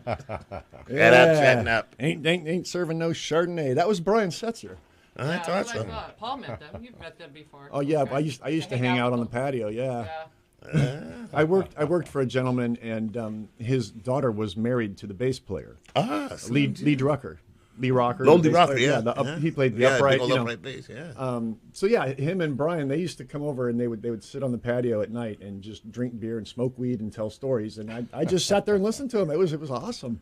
Yeah, I like that. You got paid to do it. I got paid to do it. Yeah, right. I like that album they did with Earl Slick too. Oh man, that was a good one. Remember that one? Yeah. Was this the Stray Cats or no? It was just Lee Rocker and Slim Jim Phantom. Yeah, Lee Rocker and Slim Jim Phantom and Earl Slick. It was because I think that was at the time. Because the Stray Cats had a little out going on. I don't know if you've ever listened to a lot of their early stuff. I've got a couple of live recordings of them where Brian just didn't know when to shut up. I mean, no, I'm serious, dude. He literally would walk all over the Guitarria. Yeah, exactly. Yeah. He would, Lee would be singing the song, and he'd just blow over the top of the vocals. Oh, I mean, there's a couple of I was like, cringeworthy, embarrassing. Yeah. You got to crank it up in your Jangalane, man. I guess, but you know what? But don't get me wrong. He's probably one of the most amazing guitar players on the planet. I mean, if you've ever in the rockabilly genre, yeah. Yeah, exactly. Well, not even that. Just that, the big band thing too. I mean, if you've ever seen his big band, they're just. I've seen him a few times. Yeah, same here. They're and I'm not a Christmas guy, but his Christmas. His Christmas special was awesome, dude. Yeah, it's ridiculous. I mean, the amount of the musical talent in him alone, not even talking about the band. We got a call coming in. Uh-oh. Somebody's gonna say something. See who wants to hear some lies. Caller, you're on the industry. Hello, Paul. Hello. This Neil. Oh, hey Neil, how you doing? All right, buddy. Hey, that toll-free number that you guys gave out, the 85, you gave it out as 855-856-9134. That's it. Okay. It's actually 855-586-9134. Well, we did that to confuse you, Neil. Yeah, you figured it out though. Gotcha. I have no idea. Yeah, it's 58 instead of 85 on the last four. So that might have cut. That might cut down on some of your callers. I have an item for sale. Thank you. Thank you. You know what this reminds me of? You needed to promote something. Oh, yeah, I got to promote something. What I wanted to say real quick, though, Okay. you guys were talking about the vocalist and somebody playing over the vocals. Oh, yeah. And when we wrote that song that you listened to a little bit ago, Johnny came back and he asked me in the lead in the end, he said, Mike, I played some lead over your vocals, but it was perfect, I'm like, oh, yeah, Johnny, that's great, because I've always in some situations preferred to have some lead solos going in the background. It just fills it out so much more. If it's done right and that's tasteful, and if it fits the song, if it fits the material. Right. There's people who will just go and go and go. And mostly they're harmonica players. But coming from a blues background, that's the case, man. Most harmonica players don't know when to shut up. You talking about John Popper? You know what? I just saw those eyes roll, guys. Next you week, didn't see the eyes roll. Next week, ask Joey about John Popper. Okay. It's next week because right. he's had some personal experience. I met John at NAMM back 2015 or something. Yeah. The cringe look on your face. No, it's just one of them things, man. It's just one of those things. It's like, dude, just chill. Mm-hmm. Let the other guys, let the band breathe. And he's got such a killer band. Yeah, and it was like, I saw him twice, and both times it was like, let the band breathe. Yeah. Can't you take a breath? I mean, what do you have bass coming player, up here? the keyboard, all of those guys. Earl had something. Oh yeah, I got to promote a thing. The Earl Jam. Yeah, that's right. We talk about being in the valley and having something to do. I'm going to be doing a jam. It's going to be every other Wednesday at Roadhouse 95 down in Fort Mojave. Mm-hmm. It'll be from 6 to 9. I will have a back line. PA's there. Come down and play with. I got a house band. So, you come down and jam with us. Bring your own band. Bring your friends. Food's good. Drink's good. Awesome. Ice cold. Roadhouse 95? Yeah, Roadhouse 95. And that's the when? Roadhouse. It's going to start in 2 weeks on Wednesday nights. Wednesday nights. Yeah, Wednesday nights. At Roadhouse 66. In Fort Mojave. Yeah, Roadhouse 95. Roadhouse 95. Yeah, it's right next. It's right next. 95. It's right next to Speedway Liquor, my favorite liquor store. Oh, Upside Down and Liquor. Yeah. Oh, there you go. Little promotion there. Yeah, dude. Hey, look, they'll see plug. Hey, they're good to us, man. They're awesome. They used to come into Sam's when I worked there all the time, and I Kathy, sold them stuff. We had some questions up in the chat room, and I know I'm not paying attention as much as I should to the chat room, guys. I'm so sorry. You have enough. So yeah, let me. Callie just wanted to ask. She said she started going to Nashville on her vacations about 10 years ago just for the music, and she's wondering, do you have a favorite city for up and coming music? Anybody? Oh, yeah. Absolutely. Is it Needles? I'm going to say Needles. Oh, well, you're working on that. We're right on the pike. I don't know about you, but Memphis is probably my favorite. Memphis? Really? Yeah, I've been there a few times. And same with Nashville, but I've been to Memphis. And Memphis is a much smaller community where Nashville is way super commercial. Nashville is very commercial. And Nashville also, it's very enclave. The labels out there and the industry out there is you're either in or you're out. They don't give a crap one way or the other. They won't let you in the front door if you don't have a way to get in the back door. Yeah, you got to know somebody. You walk in the door, and I know some of your kids that go down there. With that dream, I'm gonna play on Broadway, and you're playing on Broadway for peanuts, standing outside busking, or if you're lucky enough, get on an open mic at 1:00 in the afternoon with 80 other guys. Right. Playing for nothing, just to and it's free entertainment for the clubs, which is something else I want to touch on around here too, just because it's some of those things that I think musicians need to keep a fair eye on. We all make money for the club, and there's no reason for any of us to walk out of a room after spending 4 or 5 hours in that room, all the time in the prep to get there, for peanuts. Yeah. I'm not gonna mention. I'm not mentioning names. I'm just saying, gentlemen, stop undercutting That's- yourselves. Yeah. Stop undercutting yourselves. That's systemic across the country. You know what it really gets to me when it's systemic across the country, but when it's people who really don't need the money. They're not really all that great a set of musicians, and basically they're taking food out of other people's mouths, and cutting and making it, undercutting what we do as musicians and what we do as back in the day. A musician was a reason I wanted to be a musician because they dressed nice, had a fine car, always had a nice place to live, always had money in their pocket. They made money. Yeah, because you made money. If you made it, yeah. And it wasn't even if you made it. I was talking musicians. to a promoter the other night, and I watched some of the bands that they had, some punk rock bands, and I asked him, so what are these guys making? And he said, well, they usually pay like the punk rock bands maybe $50, and you've got a band of 4 or 5 people, and they're not even paying. Kingman. They're not even paying for gas. Exactly, and they come from Kingman. That's no. There's one of these bands was from Montana. Oh, I know the show you're talking about. The other one was out of Vegas. $50. That's not even good for one. Then we had the Love Bombs that were there, and the all-girl band from here locally, Yeah. And it's ridiculous, the bars, banking thousands of dollars, and the entertainment's not making anything. But they're happy. We figured out a way around that when I was in the Blood Orange Project, and we actually made it work a couple of times. The Cocktails. bar, cocktails, and at what was that other one right here in the valley? The tavern. The tavern. What we did was instead of taking couple bucks from the bar. 500 was our minimum. Instead of taking 500, we told them, I tell you what, we'll take a cut of the door. Yeah, and the bar. We did take a cut of the bar. And we said, we're going to take a very small percentage, give us 15, 20%, whatever. And I tell you what, that was the most we ever made for a gig. And they were agreeable to it because they made money. We made money. Yeah. Halloween, they even came up with a custom drink for us. The Bloody Orange. I mean, that's I think that truthfully that is great, and I tend to think it's few and far between because the way it works now in most places, it's basically pay to play. Yes, it's in big clubs, big cities. They give you a handful of tickets. They tell you to sell those tickets and whatever. Put it in a piece. You get a piece. They get a piece. Well, I mean, I'm not going to sit here and promote unions or anything. But if all of the musicians in the area put their foot down and say no, $100 a guy, period. Yeah, it's $100 a man for a show, and that's it. And you don't want it, we won't play. Exactly. And that's even cheap. And they're going in there and playing for 3 or 4 hours. Yeah, set after set. Yeah, and I tend to think that's exploitive. It is.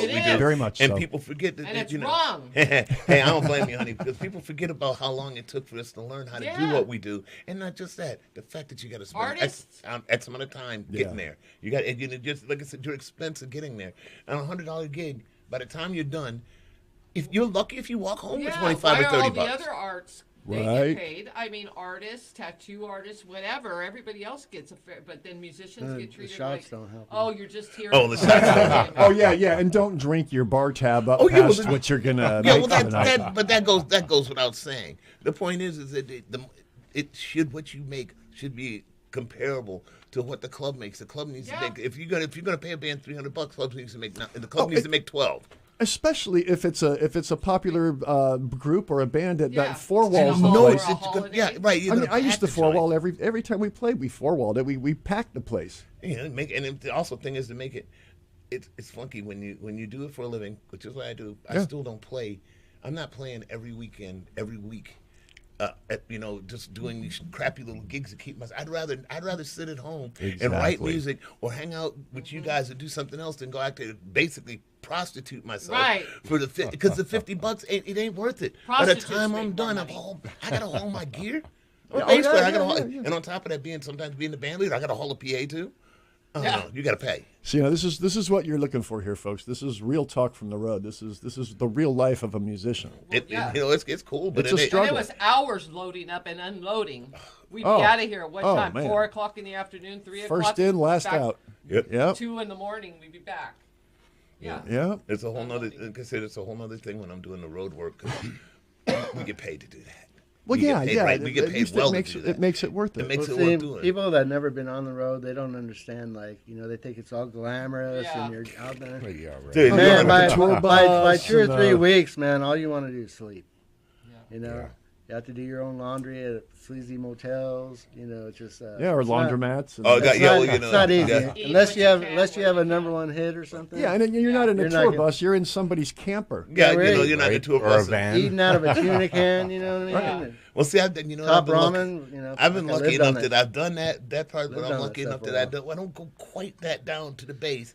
But it does kind of grind on you after a while because you think a typical day is you're at the truck at 9:30, say. Yeah. Because you usually try to get the free breakfast, so you're at the truck at 9:30. Then you're on the road for between 6 to 10 hours, depending upon how far away. 'Cause Right, we try not yeah. to do. I mean, we've had some 18-hour runs, but we try to keep it between 6 and 10 hours. That's a long time. Yeah, exactly. And you get With to a bunch it. of stinky dudes. And you get to the you love, depending if you go into a hotel, you get to the hotel, you try to whip something together for the show, Yeah. and then you go to the show, unload your gear, set everything up, do your sound check. If you're lucky, if you got a half an hour or 20 minutes after all of that to sit there for a minute to get your head right, then you do the show. After the show, you break everything down, put it back in the truck, get to the hotel 2, 3, sometimes 4 o'clock in the morning, right back up in the morning again at 8. Yeah, because you're off to the next place. To the next. And then we used to have a rider where the clubs would feed us, or the venue would feed us. Yeah, right? sometimes it's And great. they'd always get fried SpaghettiOs chicken. and hot dogs. They'd always get fried chicken for the guitar player. That's not buffet. good. Oh, greasy napkins. I'd be getting napkins and shit. This last And stuff. This last summer we were out and we do all kinds of crazy stuff. We go from playing big outdoor shows, 5,000-10,000 people at a town meeting thing on a Thursday to playing some local little dive bar. And we were playing this place and we played on their outside deck, but it happened to be Friday night was steak night. So they had the grill was right next to the stage. You bastards. Dude, believe me, they fed us well, and it was good because they literally had just butchered that cow that day. We were in Wyoming. This was literally they killed the cow. They killed the cow. It was fresh. but the thing is that we're downwind for this. All you can smell All is we barbecue. smelled for like a week. All we smelled was barbecue. Oh man! All right, guys, we'll be back after the top of the hour. We'll see you in about 6-8 minutes. Thanks. All I'll see you guys later.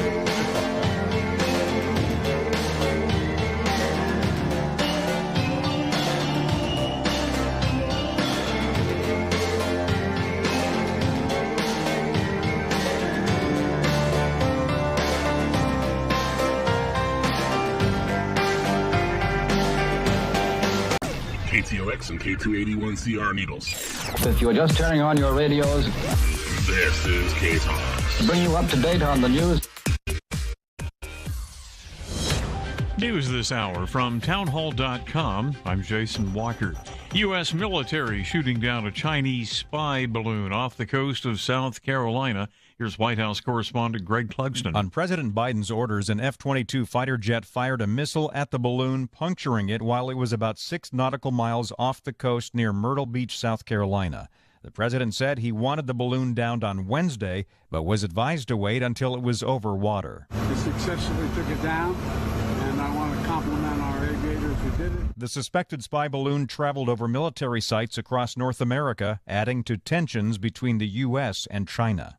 Greg Clugston, Washington. Also at townhall.com, record-setting cold in the Northeast. In Boston last night, 10 below zero, wind chill of 39 below. Gretchen Diosegno is the director of the Terryville Public Library, where the town is operating a so-called warming center. We have staff here to assist. We've got power for people to be connected to charge devices and do work here with our computers. We have a makerspace now that people can use. So we are a warm place, but we're also a place where they can be engaged. Now, this is anything but warm at the summit in Mount Washington in New Hampshire last night. It was 47 below. That was the actual temp. The wind chill, 110 degrees below zero. Going into Tuesday's State of the Union address, President Biden says he sees a nation with its future all aglow. Republicans say that is simply not the case at all, that the country is beset by a massive national debt and that Biden is responsible for inflation. More on these stories, townhall.com. Dr. Gorka here, and I want to talk to you for a minute about the 100% drug-free Relief Factor. We all deal with aches and pains in our day-to-day lives, and I have had my fair share, including injuries like a detached quad muscle that I can tell you fell into the category of really bad pain. But I've been able to manage the pain by taking Relief Factor. It helps your own body to attack and fight off sources of inflammation, the source of most of our aches and pains, and I've loved it for years now. Almost 70% of the more than 500,000 people who have tried Relief Factor end up ordering more. That's because it works for them the way it worked for me. Isn't it time for you to get out of pain? Your first step to becoming pain-free should be to order the 3-week quick starter pack for the discounted price of only $19.95. Go to relieffactor.com, call 800-4RELIEF to find out more about this offer. Feel the difference. Swantees of Bullhead City has been a permanent source for Chrysler, Dodge, Jeep, and Ram vehicles since 1990. Swantees has the largest selection of new and used cars and trucks in the tri-state area. They have a knowledgeable parts department and an award-winning service department. Whether it's a Ram truck, a Jeep Wrangler, or a Dodge Charger, there's always great deals to be had at Swantees of Bullhead City at 2494 Highway 95. Stop in and see us. Got paying the rent blues? Ready to own your own home? Hello, Chad Hansen here, founder and CEO of Mojave Mortgage. Are you self-employed? Have you been turned down for a home loan in the past? We have programs that can help. Don't wait. The time to buy a home is now. Call 928-288-2691 or visit MojaveMortgages.com. Serving Kingman and both sides of the river. Mojave Mortgage. Tall on integrity, short on fees. Mojave Mortgage, NMLS 1830581. Route 66 Broadband is locally owned and operated company with a local attitude. What that means to you is better service. With internet service and digital TV in Needles, Golden Valley, Mojave Valley, and Golden Shore. Call Needles at 760-326-4190 and Golden Valley at 928-565-4190. Be sure to check out the website at Route66Broadband.com. It's all about reliable high-speed service and much more. And now for your local weather, brought to you by Route 66 Broadband. For today in the tri-state, we're looking at partly cloudy skies and windy conditions. Daytime highs will be in the mid-60s, and overnight lows will get down to the low 40s. Winds will be out of the north at 15 to 25 miles an hour, with a small chance of rain. Today's sunrise is 6:38 a.m., and the sun will set at 5:05 p.m. For KTOX, I'm Paul Fix, and your local weather has been brought to you by Route 66 Broadband, the most reliable high-speed internet provider in the tri-state. KTOX, the tri-state leader in local talk.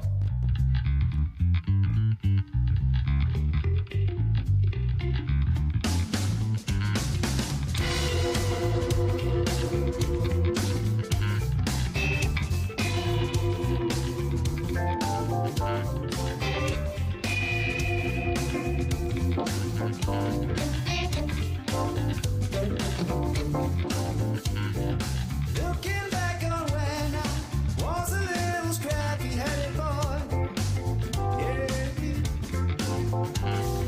Then my only worry was for Christmas what would be my toy. Oh.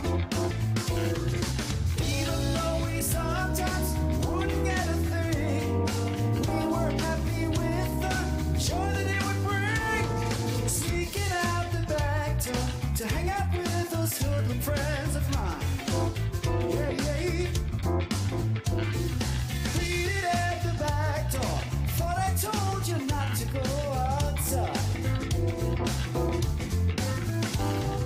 Trying the best to bring the water to your eyes. Thinking it might stop her from whipping you behind. I wish those days could come back once more. I'll get those days.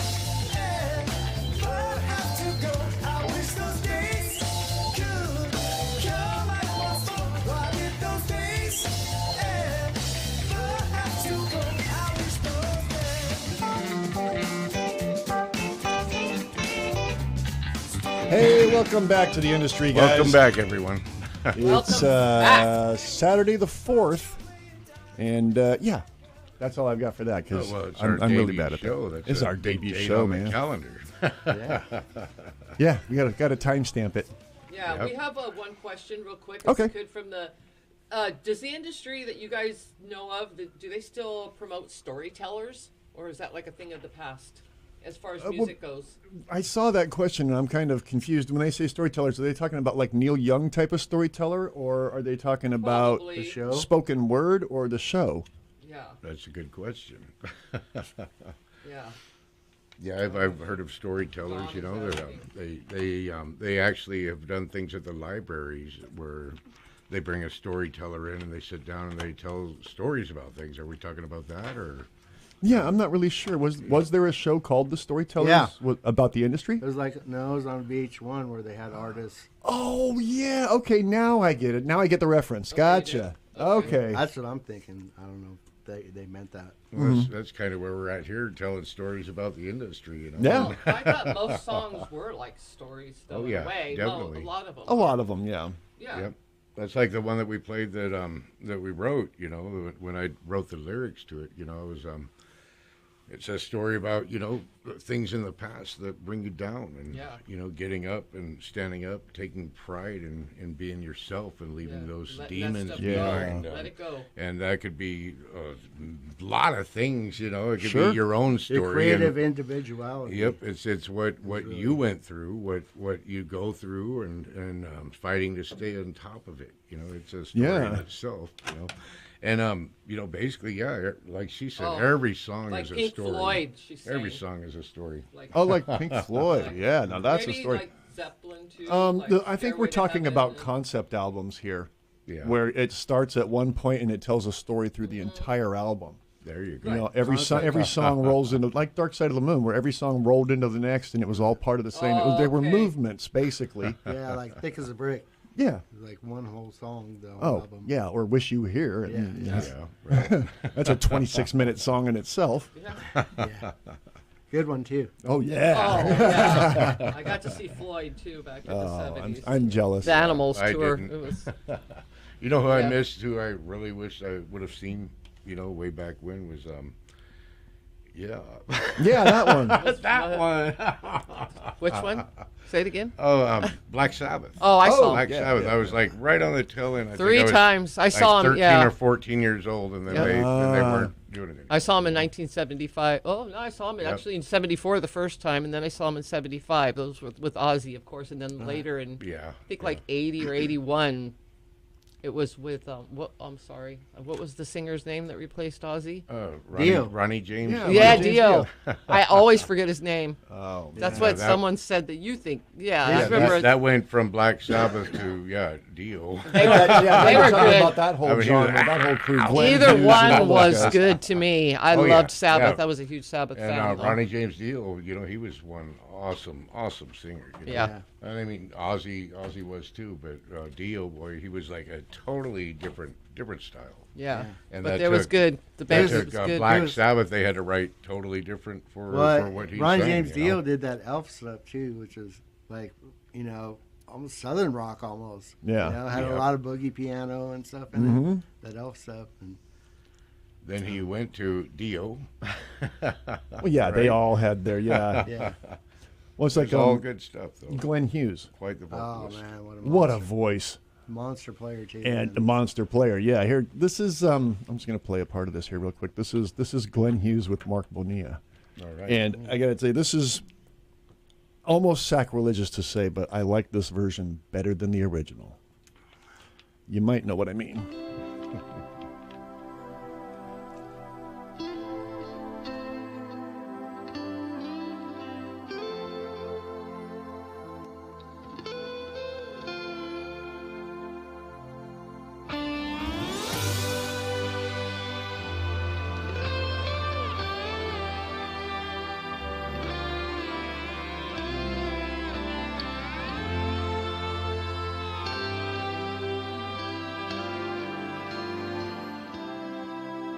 We skip the line fandango, turn cartwheels across the floor. I was feeling kind of seasick. The crowd called out for more.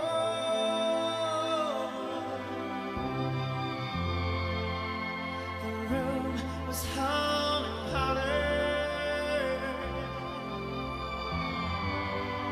as the ceiling flew away. When we call out for another train, the waiter brought a train, and so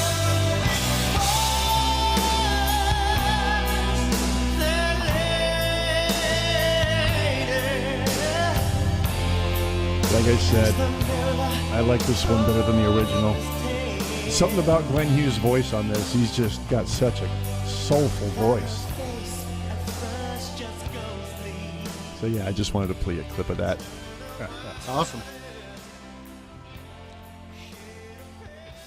Yeah, all right, guys. Well, we've got what, about 8 minutes here? Yeah, no, actually, we got more than that. 45 minutes. Oh my 45 God! What are we gonna do for 45 minutes. That's like a Holy whole cow. other show. Yeah.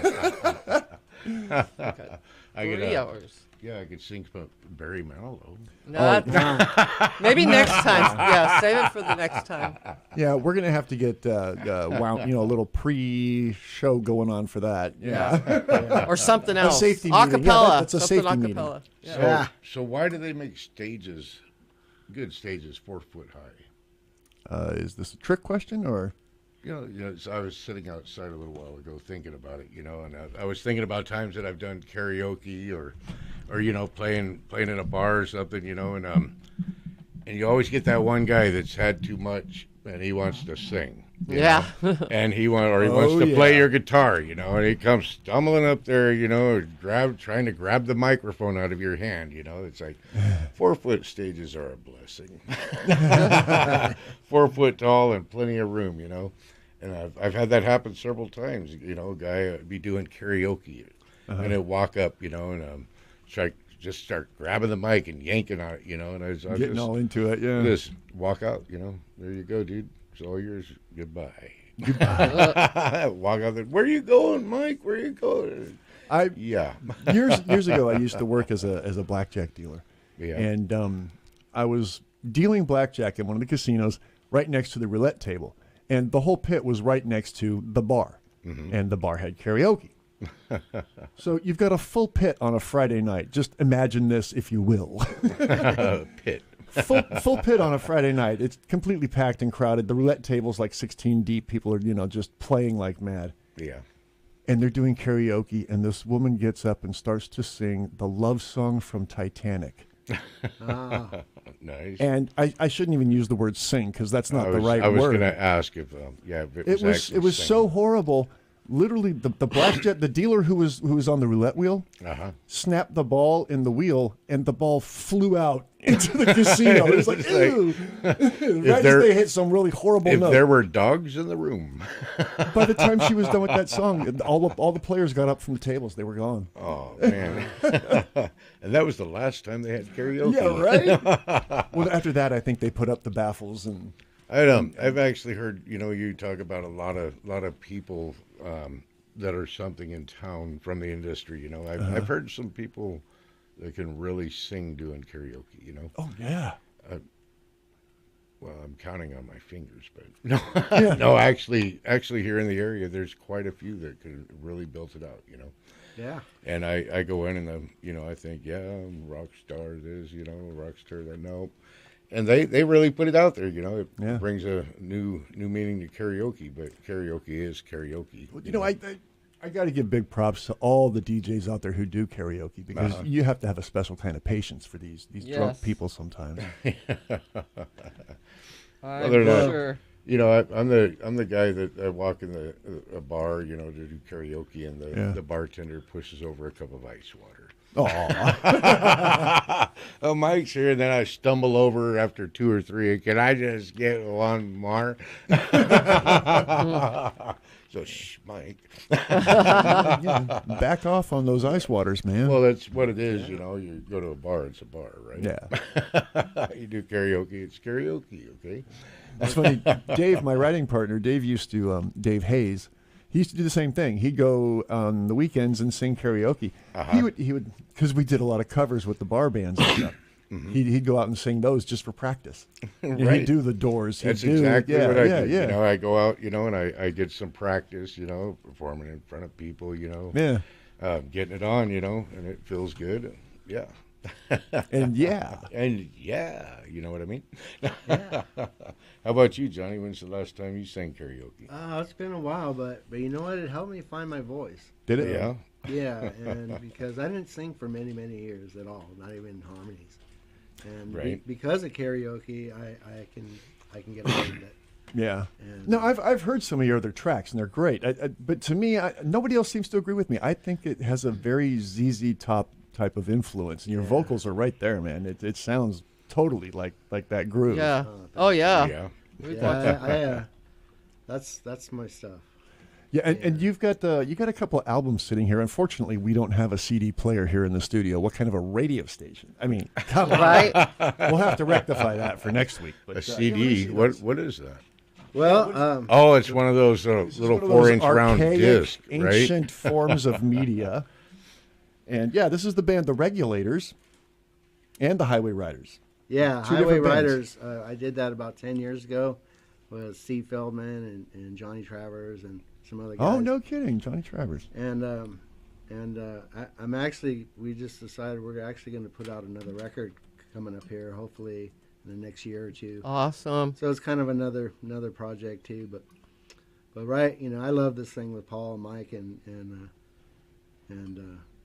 yeah, Steve, Earl and Steve, CBD and Earl. This is what I love about this project that we're doing is that we're all from completely different backgrounds. Yeah, like Paul's kind of a prog guy, Mike's kind of a Judas Priest guy, kind of. Right? I'm a Southern rock guy.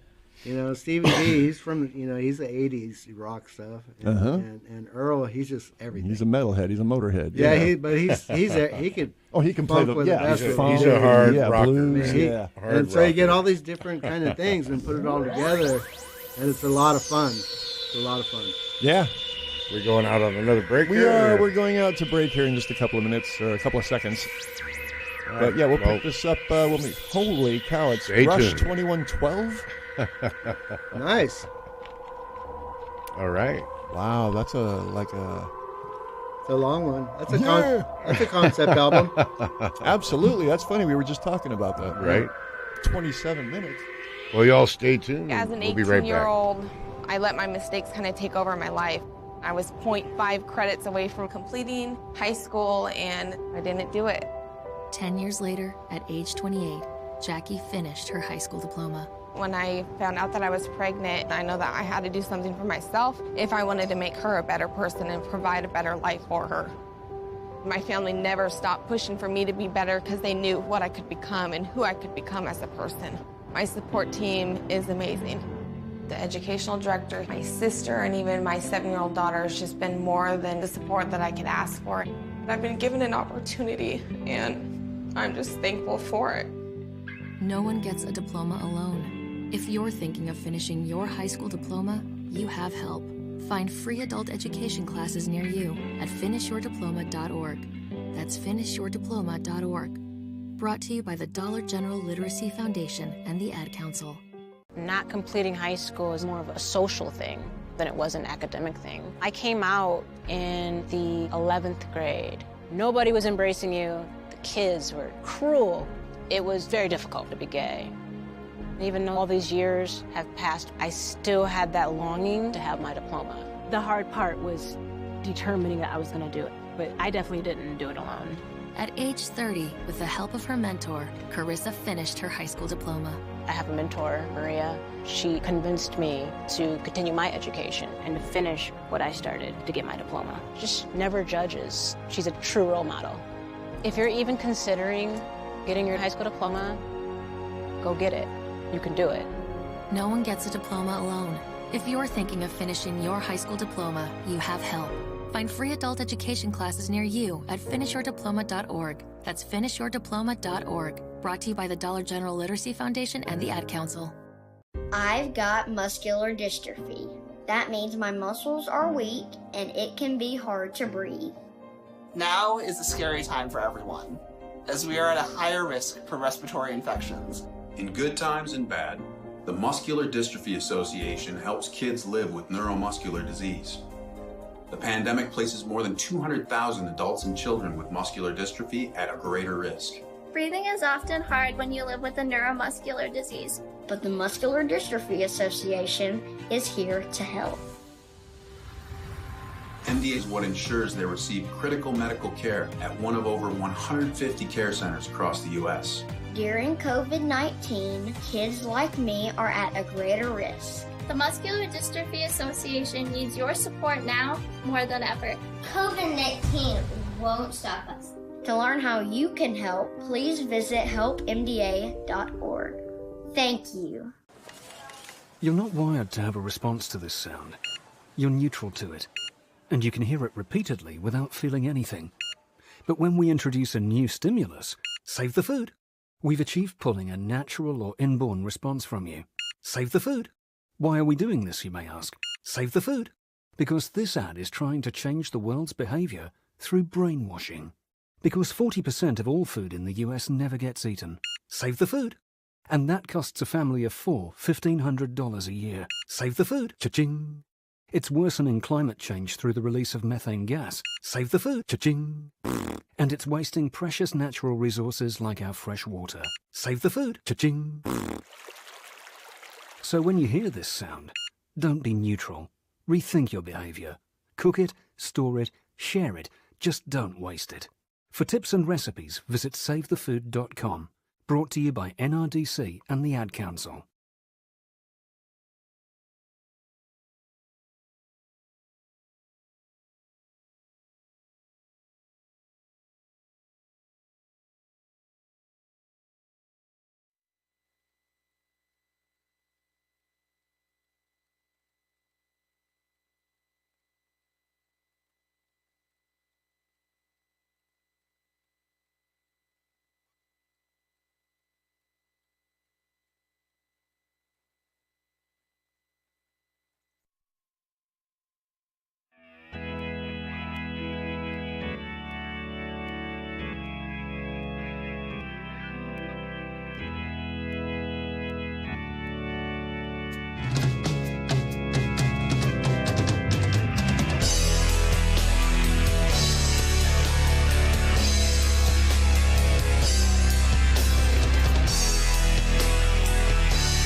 That song. Hey. Go back. If you want to. That was an old Blood Orange song there. Welcome back to the one. industry. Yeah. That was Dave Hayes and I. We wrote that. It's a song called Believe. Yep. And we actually resurrected that last year before. Oh, yeah. Yep. And we started working on it again. Yeah, with Johnny on guitar, me on vocals, and Paul on the keyboard. You guys need to work on that one again now. Yeah, that one I think is definitely going to be one of the ones we work on. That was one of your guys' more popular ones too, for sure. Yeah. That was a big one. Yeah.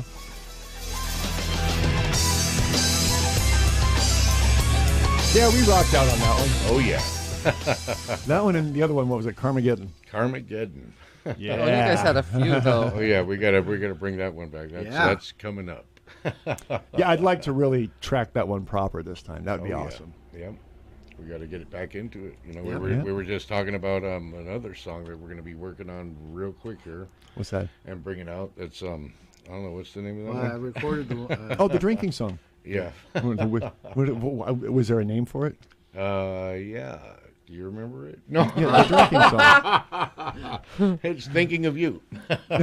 Oh, that's a drinking song, absolutely. Thinking of You. That's Oh. more of a, girls' song, drinking song. Sounds like a girls' cowboy drinking song. Yeah, I sit here thinking of you. Oh, it's like I have a picture of you, kind of thing, right? Photograph. Photograph, I yeah. sit here thinking of you. Yeah. And cry my beer. It's like a No Yeah, crying. no tears in the crying. beers. Yeah. No run over dogs. This ain't country. There's a My pickup truck tear left me. in my I mean, beer. Yeah. country's good stuff. As a matter of fact, these days, country, rock, metal have merged together in country music. Yes, absolutely. Where it's totally different. It's like my mother. She was really into like Loretta Lynn and Statler Brothers and man, I listened to that stuff so many times. She'd always sit in the kitchen and she'd sit there listening and crying and listening and crying, and I'm like, man, I don't know about that, but yeah, country music's come a long ways. It's really come around. Yeah. Oh yeah. There's about a lot of sad stuff and broken hearts and stuff. There's a lot of fun stuff. Yeah. And now it's like really lively. Yes. Really upbeat and Yeah, metalish. A lot of guitar. I have mixed emotions. Even on a that, though. cappella Lead country. solos. Yeah. Yeah, but even in country now, they're even doing rap. Oh, Yeah. Rap country. Yep. Yeah, they're rapping their country. Beatboxers and all that fun Well, stuff. yeah. Home Free is not in this category, but Rap there's music some... with lap guitars. But they just, yeah. Yeah. But they are country and they that's- are upbeat. Yep. That's kind of the problem with the country, though, is it just gets too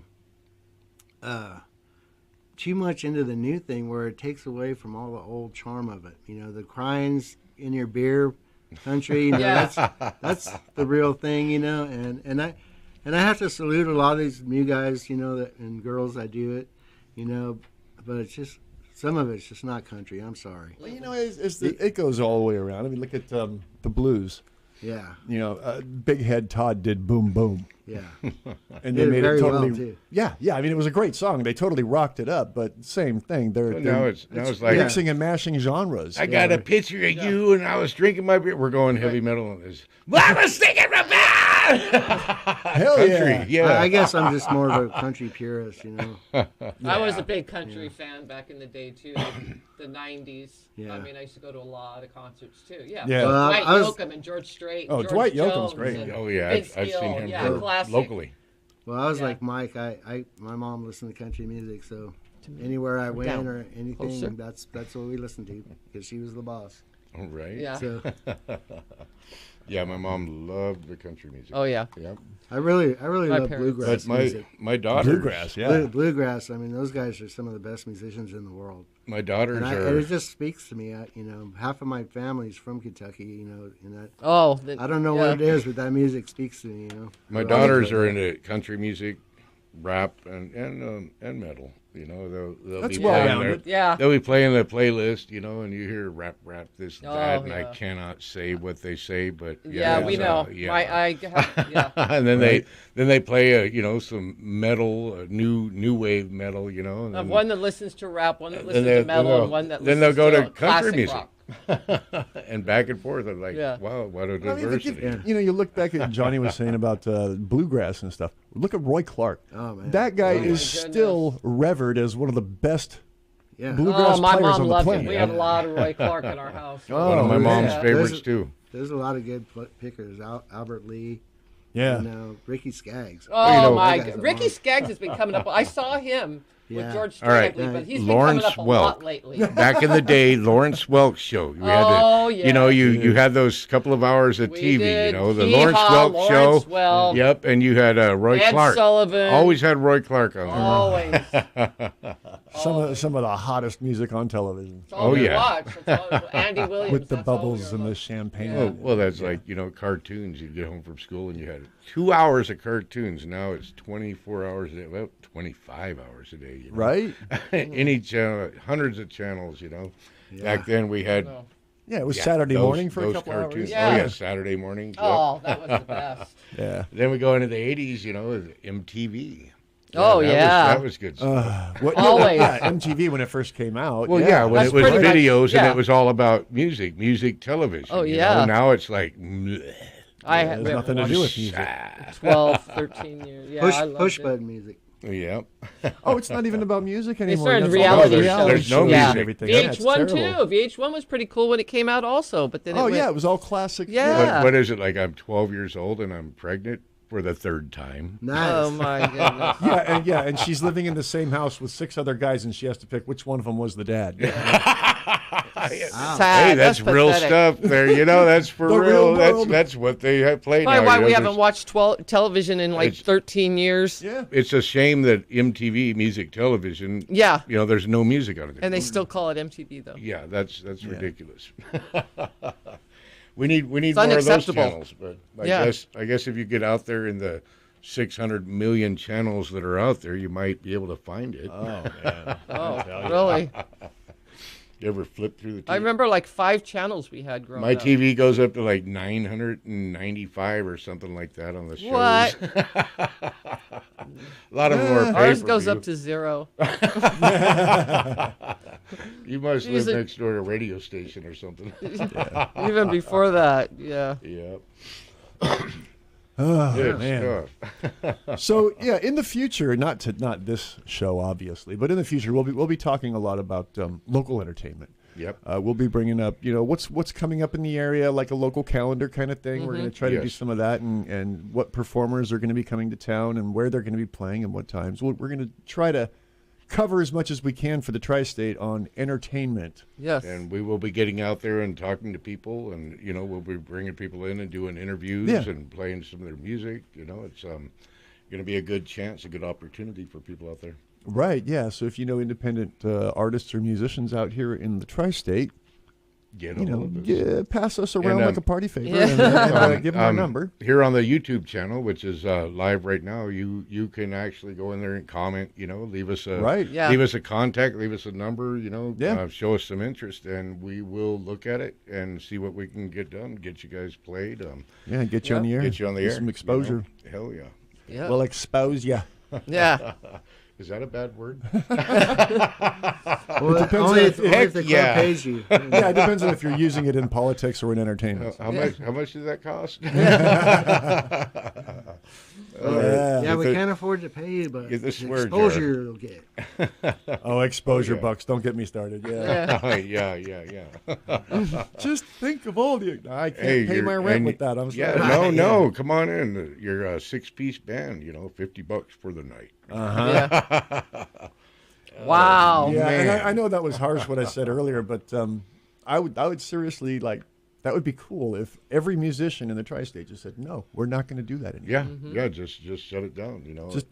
Not just the tri-state, but everywhere. They're being taken advantage of. Yeah, but then it'll be like the union. There'll be scabs. Oh sure. Yeah, and you'll get scab entertainment for $50 a night. You're going downtown, going to see my gal. And then what? And then how does the rest go? Yeah. Gonna sing her song? Yeah, we'll talk all night long. Yeah. There you go. Clean it up, Mike. Yep, clean it up. That was Cheech and Chong. Yeah, that was off Cheech and Chong. Tommy Chong doesn't get enough credit. That man is a monster. Oh, yeah. He is a great musician. Oh, comedian. Love Those guys Cheech were and the Chong. best, Oh, my goodness. They were really, really good. Yeah, I mean, some of his stuff was borderline Zappa. Yeah. They were better than Zappa to me. Eric, my eye. That's classic. Classic. Yeah, I tried to get my kids to watch a few episodes of the Cheech and Chong. Yeah. Cheech and Chong, and they just like. Oh, the movie was great too. Yeah. At first they were like, "Oh, that's not funny." And then it's like their friends all, "We were watching Cheech and Chong last night. It was so good." I was a little kid. What have you been smoking? I was a little kid, probably in 2nd or 3rd grade when I first heard one of the albums, way before the movie. Yeah. Right. And I don't think I ever laughed so hard in my whole life. Man. I was a teenager, so. Oh yeah, those are some good laugh and start crying about it. Oh yes. Because I knew people exactly like them. When you laugh so hard, your tears start running out of your eyes. I mean, I grew up with people that I were used to just hang like out with Cheech. people like them. Let's make a dope deal. Yeah, and I grew up with people that were just like Tommy Chong. Yeah. My brother used to run into Cheech a lot in Malibu where my dad lived, and he'd always run into him down where the tortillas were at the grocery store over there, and he said he was just as funny in person as he was on the show. You know? Wow. What is it? Yeah, excuse me, officer. What are you guys doing, officer? We're waiting for the stop sign to turn green. We could sit here for an entire show and just quote Cheech and Chong. Right? Class. Dave's not here. Class. My back teeth are floating. Hey, Dave. Dave's not here. I always use that one. Dave's not here. I've used that one my whole life, I think. Yeah. Oh, God. Oh, man. It's captured really the culture of the time. Just Oh, yeah. You know. Yep. Like I said, I've grown up with guys that are just like both of them. Yep. Yeah. Oh, It was great because I was like 14, 15, and my mom used to listen to him too, so she let me listen, so it was great. Yeah. I used to cry. And I grew up with guys that are just like Jeff Spicoli, too. Yep. Yeah. Absolutely. Oh, Now you're yeah. really reaching, dude. Fast times. Oh, yeah. Yep. That was my friend Mike. I can't feel my Yeah. face. What? You saw me when that happened? Oh, that was on something else. Sorry. Oh, was that you? I've been there. Spicoli. Back in the 80s. Oh, my goodness. Mr. Hand. Like I said, now I walk into a bar and order ice water. Yeah. I went into one place and I look up on the wall and it says, never trust a man who walks into a bar and orders an ice water. I was like, okay, I'm out. Oh, you're a cop. You're a cop. You're on duty. And no, I just like being straight and clean-minded, you know? Yeah, that makes one of us. I have one every now and then, you know. I think. I don't think I've had a drink in 5 years now. Well, I think in this last month alone, No. I think I had 3 beers, and Wow. I was like, that's more than I drank last year. You Mine's lush. for me and 7, yeah. But you know, Well, I had 3 beers for breakfast. No, it was no. it was a really good month for me, you know. Man. No, I don't drink like I used to, but No. I do tie one on still every now and then. Yep. Like I don't mind celebrating every now and then. Every 15 or 20 hours, right? Yeah. Oh no. Every that's way once too in a long. while, like Monday, Tuesday, Yeah. Wednesday, That's what I used to do. Are you Thursday, kidding me? Friday. I only drink with Just days not start before with- work. That's with it. a Y. With a Y. And then whiskey on Saturday and Sunday. You ever see those friends who you know that they come out of the store and they're like, "Hey, what's up?" You look at their basket and they got like 15 cases of beer and a bag of chips or a steak sitting on top. You know, it's like, oh yeah, you're gonna eat good, huh? Especially around COVID, though. Oh yeah. Especially with the COVID thing. What do we got going on here, Paul? We got about Going to 20 a break? minutes. We got one more break coming up. Yep. And then it's all over. So we will be right back, guys. Stick Be with right us. back. Hang out.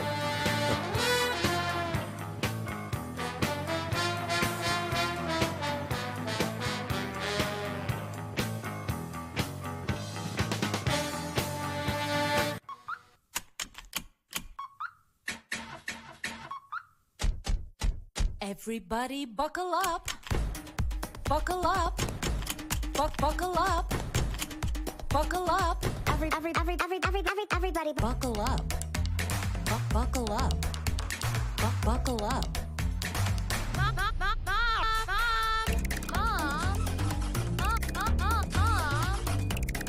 Everybody buckle up. Let's go. Buckle up. Can we go to the store, Mom? Can we get some ice cream? Everybody buckle up. Everybody buckle up. A lot goes on in the car, but remember, you're in control. Stand firm. Only move when you hear the click that says they're buckled in. Never give up until they buckle up. Learn more at safercar.gov/kidsbuckleup. A message from the National Highway Traffic Safety Administration and the Ad Council. Hi, I'm Danica Patrick and proud aunt. Watching my nieces grow, play, and learn is amazing. But not every child gets to be carefree. 1 in 6 kids in the U.S. are hungry. 1 in 6. That little girl sitting alone at the playground, she can't play like the other kids. She doesn't have the energy because she's hungry. School lunch will be her only meal today. It breaks my heart that this is the reality in our country, but it's something that Feeding America is working to change. Each year, the Feeding America network of food banks rescues billions of pounds of good food that would have gone to waste. This food is then provided to families and children in need.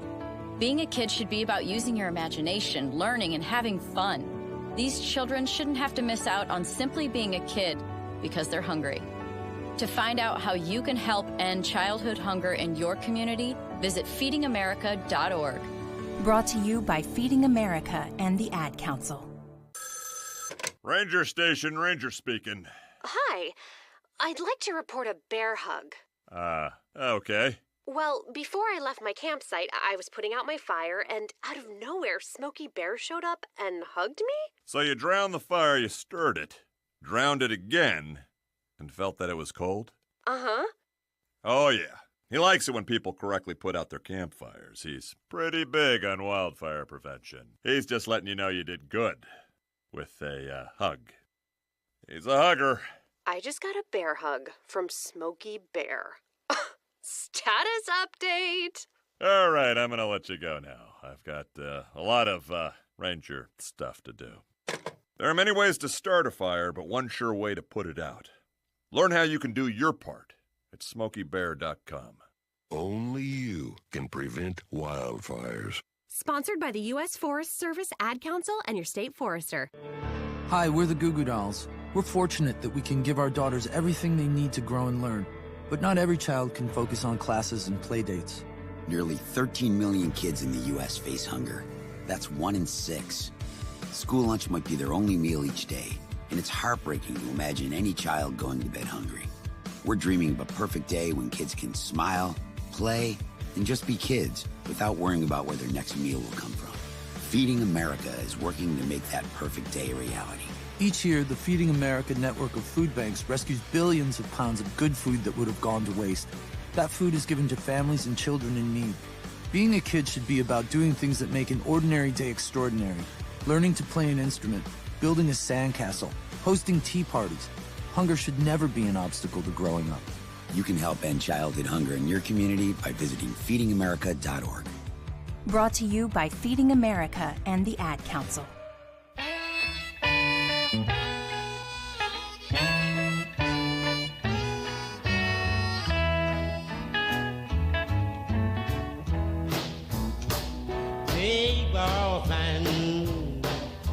Can't you hear me when I come?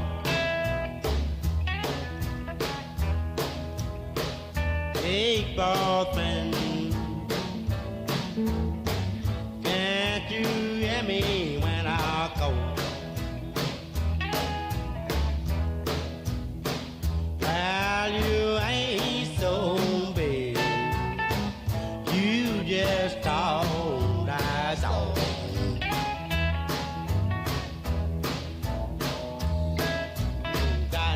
Waking both man, waking around the fire. I want a little drink of water, but you won't let Jimmy start, big boy. Can't you hear me when I call? Well, you ain't so big, you just talk.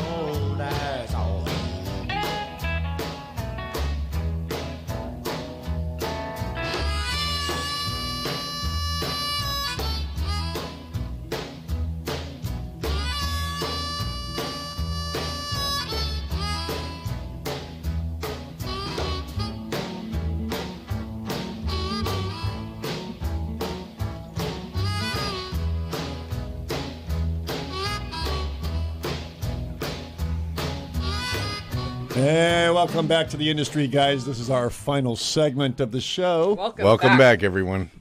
You're listening on KTOX 1340 out here in Needles, California on Route 66. Get your kicks. All right. Well, you got Kick to the head.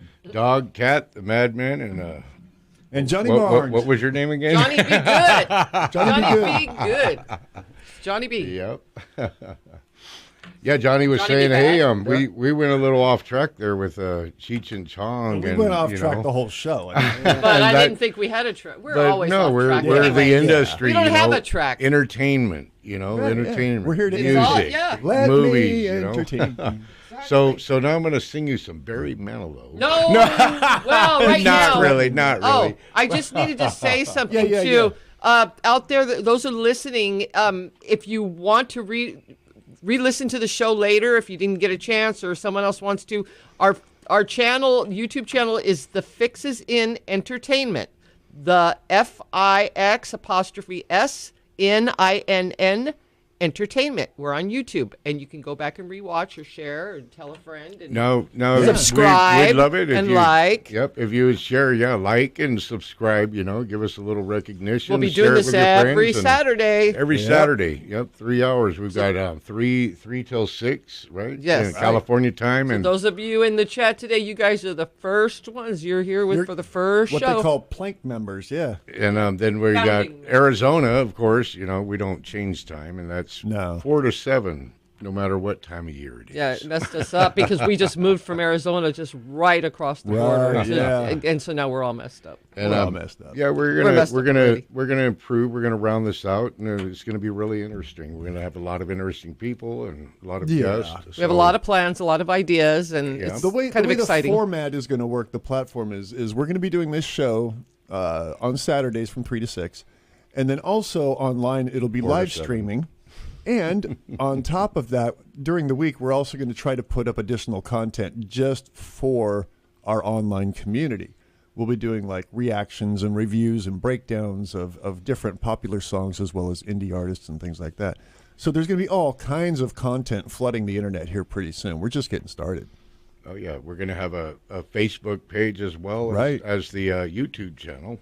And then we, very soon here, we'll have a number that you guys can call in and talk about any kind of mention. Yeah, business number that we can do business with. I mean, this happens so fast. We don't even have our branding or graphics or logos. We haven't, the sites aren't set up online yet or anything. We're just starting. We got a lot of work to do. So those of you that are listening and watching, thanks for listening, thanks for watching, and you're in the very first show. So you get to when we're rich and famous. You can say way back when. Hey, I saw their first show. Yeah. So anybody over there got the phone numbers handy? You want to? Mike's the phone number guy. No, was the phone numbers that I had not right? When the gentleman called in to... I thought they were the same ones we've been giving out, yeah. All right, well, we've got 855-856-9134, 760-326-4545, and 928-788-0003. There you go. And once again... and if one of those numbers got transposed, just keep dialing different numbers. And you'll get it eventually. Yeah, and if you didn't get the number, just call us and we'll give it to you. Yeah, just give us a call. Yeah, once again, it's 855-856-9134, 760-326-4545, and 928-788-0003. There you go. So guys, on the folks who normally listen on a Saturday afternoon on KTOX, I know this is a shocker. It's like a cold water to the face. No politics. No religion. No nothing to get you stirred up or fired up. This is just entertainment. We're going to be doing music and talking and BSing, shooting the breeze. Having fun. Positive, yes. No negative. So take a break, cool your engines, and just enjoy it with us. Yeah. And any feedback, let us know. Yeah, especially on the YouTube channel, if you can comment in their feedback, we'd appreciate it. So going into the movie industry and stuff, you know, another fun one we were talking about, Cheech and Chong and some of their funny stuff. Tenacious D. Tenacious D. The Pick of Destiny. Yeah. I don't know why Mike would bring that up. No, that was a good movie. My son watched it. He's like 15 years old, and he just loved it, man. Really? Well, I mean, Jack Black is. Oh, Jack Black. Some funny stuff. Yeah, I always loved Spinal Tap too. Yeah, right. I went and saw that at the drive-in. And actually watched the whole movie. I've never seen either one of them. I've never seen that. I was never. Never saw Spinal Tap? No, there's a lot of movies I haven't seen. But I was this in one music. goes to 11. Yeah. So does anybody got anything that's going on in our area tonight that you might want to mention? Maybe give us a call and let us know. Yeah. If you got something, give us a call. But Mike, you were talking earlier about the raceway. They got something going tonight. Oh yeah, the Mojave Valley Raceway. They should be starting here pretty quick. I'm not sure if they started at 6:30 or 7, and we're almost at 7. So yeah, I have a car sponsor out there racing. Yeah, he does. At Judy's Saloon tomorrow, the Whisper Blue Outlaws are playing at 12 noon. That's what's coming from the chat. There you go. That's up in Oatman, right? Judy's Saloon. Yeah, that's open. Yeah, and that's what we're talking about. Let us know. Let's get it out there. What's World playing, what's going Documentary on. Channel. You just let us know. I believe that's Charles, but if I'm not mistaken, I think it is. But that's what he's saying. So well, cool, Charles. If you wanna pimp it and promote it, call us. And there's a phone call right All there. right, What here do we you go. Caller, you're live on The Industry. All right. Hey, Paul, I got a question for you. You're the only one that would know. Is Bob Moore still with us? I haven't spoken with Bob in a few years. I don't know. Because he disappeared off of the Facebook page everywhere. So, and, he's like that. And everybody always told me that anybody would know it would be you. Yeah. We saw him like 3-4 years ago. We had lunch years with ago. him. We had lunch with him, but I haven't kept in touch. We haven't been able to. Because I'd like to hear KTOX rerun his Route 66 radio program. Oh, yeah. I enjoyed that. Yeah. Yep, there was 52 episodes, one for each week of the year. And what do you think of the show that we're putting on now? Are you liking that? Or? I think they're going to have to get rid of Paul's recording over there that says KTOX, the tri-state home of talk, even though you guys are talking a lot. We are talking a lot, and we will be playing more music as we progress. This being our first show, we're trying to put it together and get a good feel for it. Paul, go ahead and put Armageddon on, will you? Sure, I can do that. I got a few minutes left. Carmageddon? Oh, yeah. Yeah, Carmageddon. Carmageddon. Thanks, Neil. Thank you. Bye-bye, guys. Bye. You got another call? Caller, I think I just hung up on him. That wasn't nice. If you were there, give us a call back. Yeah, sorry, I might have missed. I hit two buttons at once. Now, in the last project we were in, we did Carmageddon, and it wasn't rewritten. I think vocal lyrics. I rewrote the lyrics. Right there. Yeah, completely different. Than here we go. All right, here we go. Caller, you're live on The Industry. Howdy, this is World Documentary Channel. Ah, there he is. I figured you'd be calling in. Yes, I've been listening since you started, and I couldn't find you, and I kept looking, and then I went and painted the house and came back, had something to eat. But the whole time I was listening to you guys, we're Whisper Blue playing up at Judy's Saloon in Oatman tomorrow at noon. Okay. Nice. Cool. We do covers. We do original outlaw country music. Oh, okay. Very Love cool. it. Oh. Yeah, my grandfather is one of the guys that toured with Bob Wills, Les Paul, Mary Ford, the Sunshine Trio, and all those guys back in the 40s and early 50s. Wow, that's some history. And what's your right first there. name? My name is Richard. Okay, Richard. All right. Oh, yeah. Okay, Richard. Richard. On the other, on Facebook on group. your other side. Yes. Yes. Yep. So Okay. yeah. Cool. You got a great show. What a fantastic show! It's going to be a great new year. Thank you. Thank you. All right. We appreciate that. Got another caller We'll coming in. We'll be helping promote too. Awesome. Thanks, Awesome. Richard. Take Get care. Get a hold of us. Okay. Bye bye. Bye bye. Bye bye. Caller, you're live on The Industry. Yeah, I'm following up on Neil's call about the phone numbers. Okay. I'm a local. I'm local around here, and what you need to do is write down this in a marker. The local number around here, if you want local callers, is 855-586-9134. And correct your papers. Whatever you're reading off of, it's wrong. It was You'll get a lot more. It was you'll something get a lot that more calls. it was something that Paul sent to me, so Oh, it's it all was a his text fault. from me. Yeah, it was a that's text typical. from Paul. That's typical. We will fix that. Break out your dry markers. We'll have them call. I'm actually writing it down right now, but Got it. 58. All right, we got Okay, 855-586-9134. Once again, that's you very much. 855-586-9134. Thank you for calling in. Did you have numbers transposed? Yes, he did. I did. Somebody, yeah. somebody I was did. dyslexic for a short Somebody period. did. Okay. Sorry, Neil, you were right. Yep, you were right. All right, and then I do have another one that I would mention, and that's I know that there's karaoke. It's a pretty good show over at the Iron Horse in Bullhead City on really? Hancock. Yeah, I frequent that. You know, they're on Saturday nights, like from 8 till blah. Yeah, 8 till late. But it gets pretty rowdy. You know, good place to go if you like to do karaoke. Yeah. Yeah. Any other places? What do you got there, Johnny? Got anything for I tonight? got nothing. I got nothing. You're not out there burning it up tonight?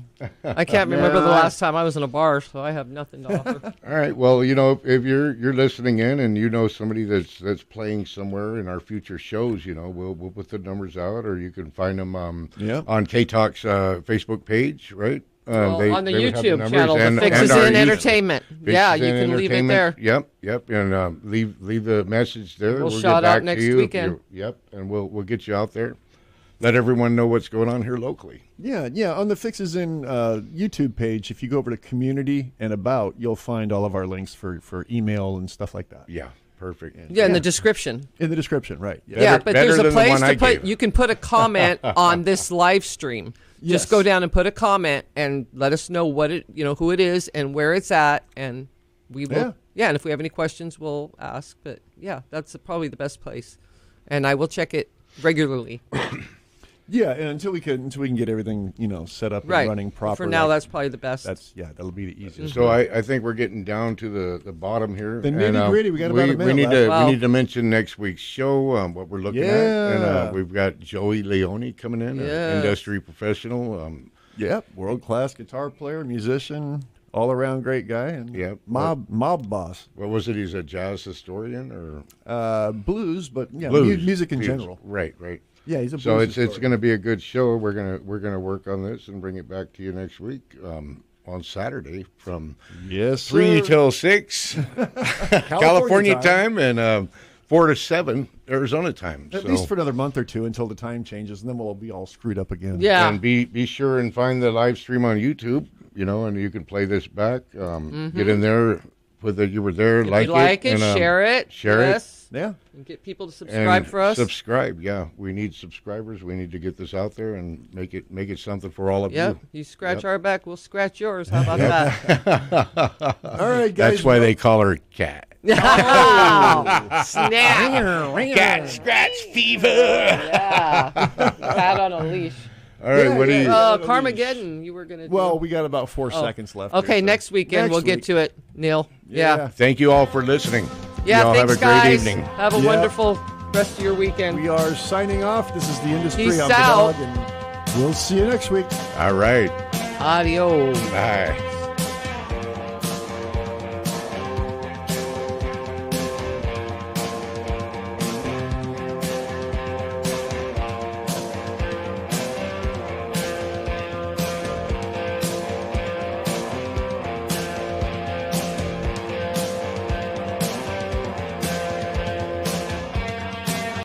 KTOX and K281CR needles. If you are just turning on your radios, this is KTOX. To bring you up to date on the news. From townhall.com, I'm Jason Walker. President Biden ordering the shooting down of a Chinese surveillance balloon today. The president said he wanted the balloon downed on Wednesday, but was advised that the best time for the operation would be when it was over water. Military officials determined that bringing it down over land from an altitude of 60,000 feet would pose an undue risk to people on the ground. Mr. Biden said the balloon was successfully taken down, and he complimented the aviators who did it. Greg Clugston, Washington. Train derailment and resulting fire prompting an evacuation order and declaration of a state of emergency in a small town in Ohio. No injuries reported. National average price for gas, $3.49, and that is down 1 penny from last week.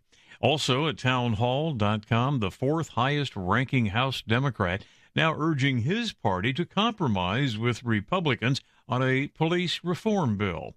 Here's Bob Agnew. Representative James Clyburn told the Washington Post there's no perfect bill. Quote, to keep trying to get the perfect piece of legislation rather than a good piece of legislation, I just don't know if that's a good thing to do. Using civil rights laws as an example, Clyburn told his colleagues to temper their expectations for major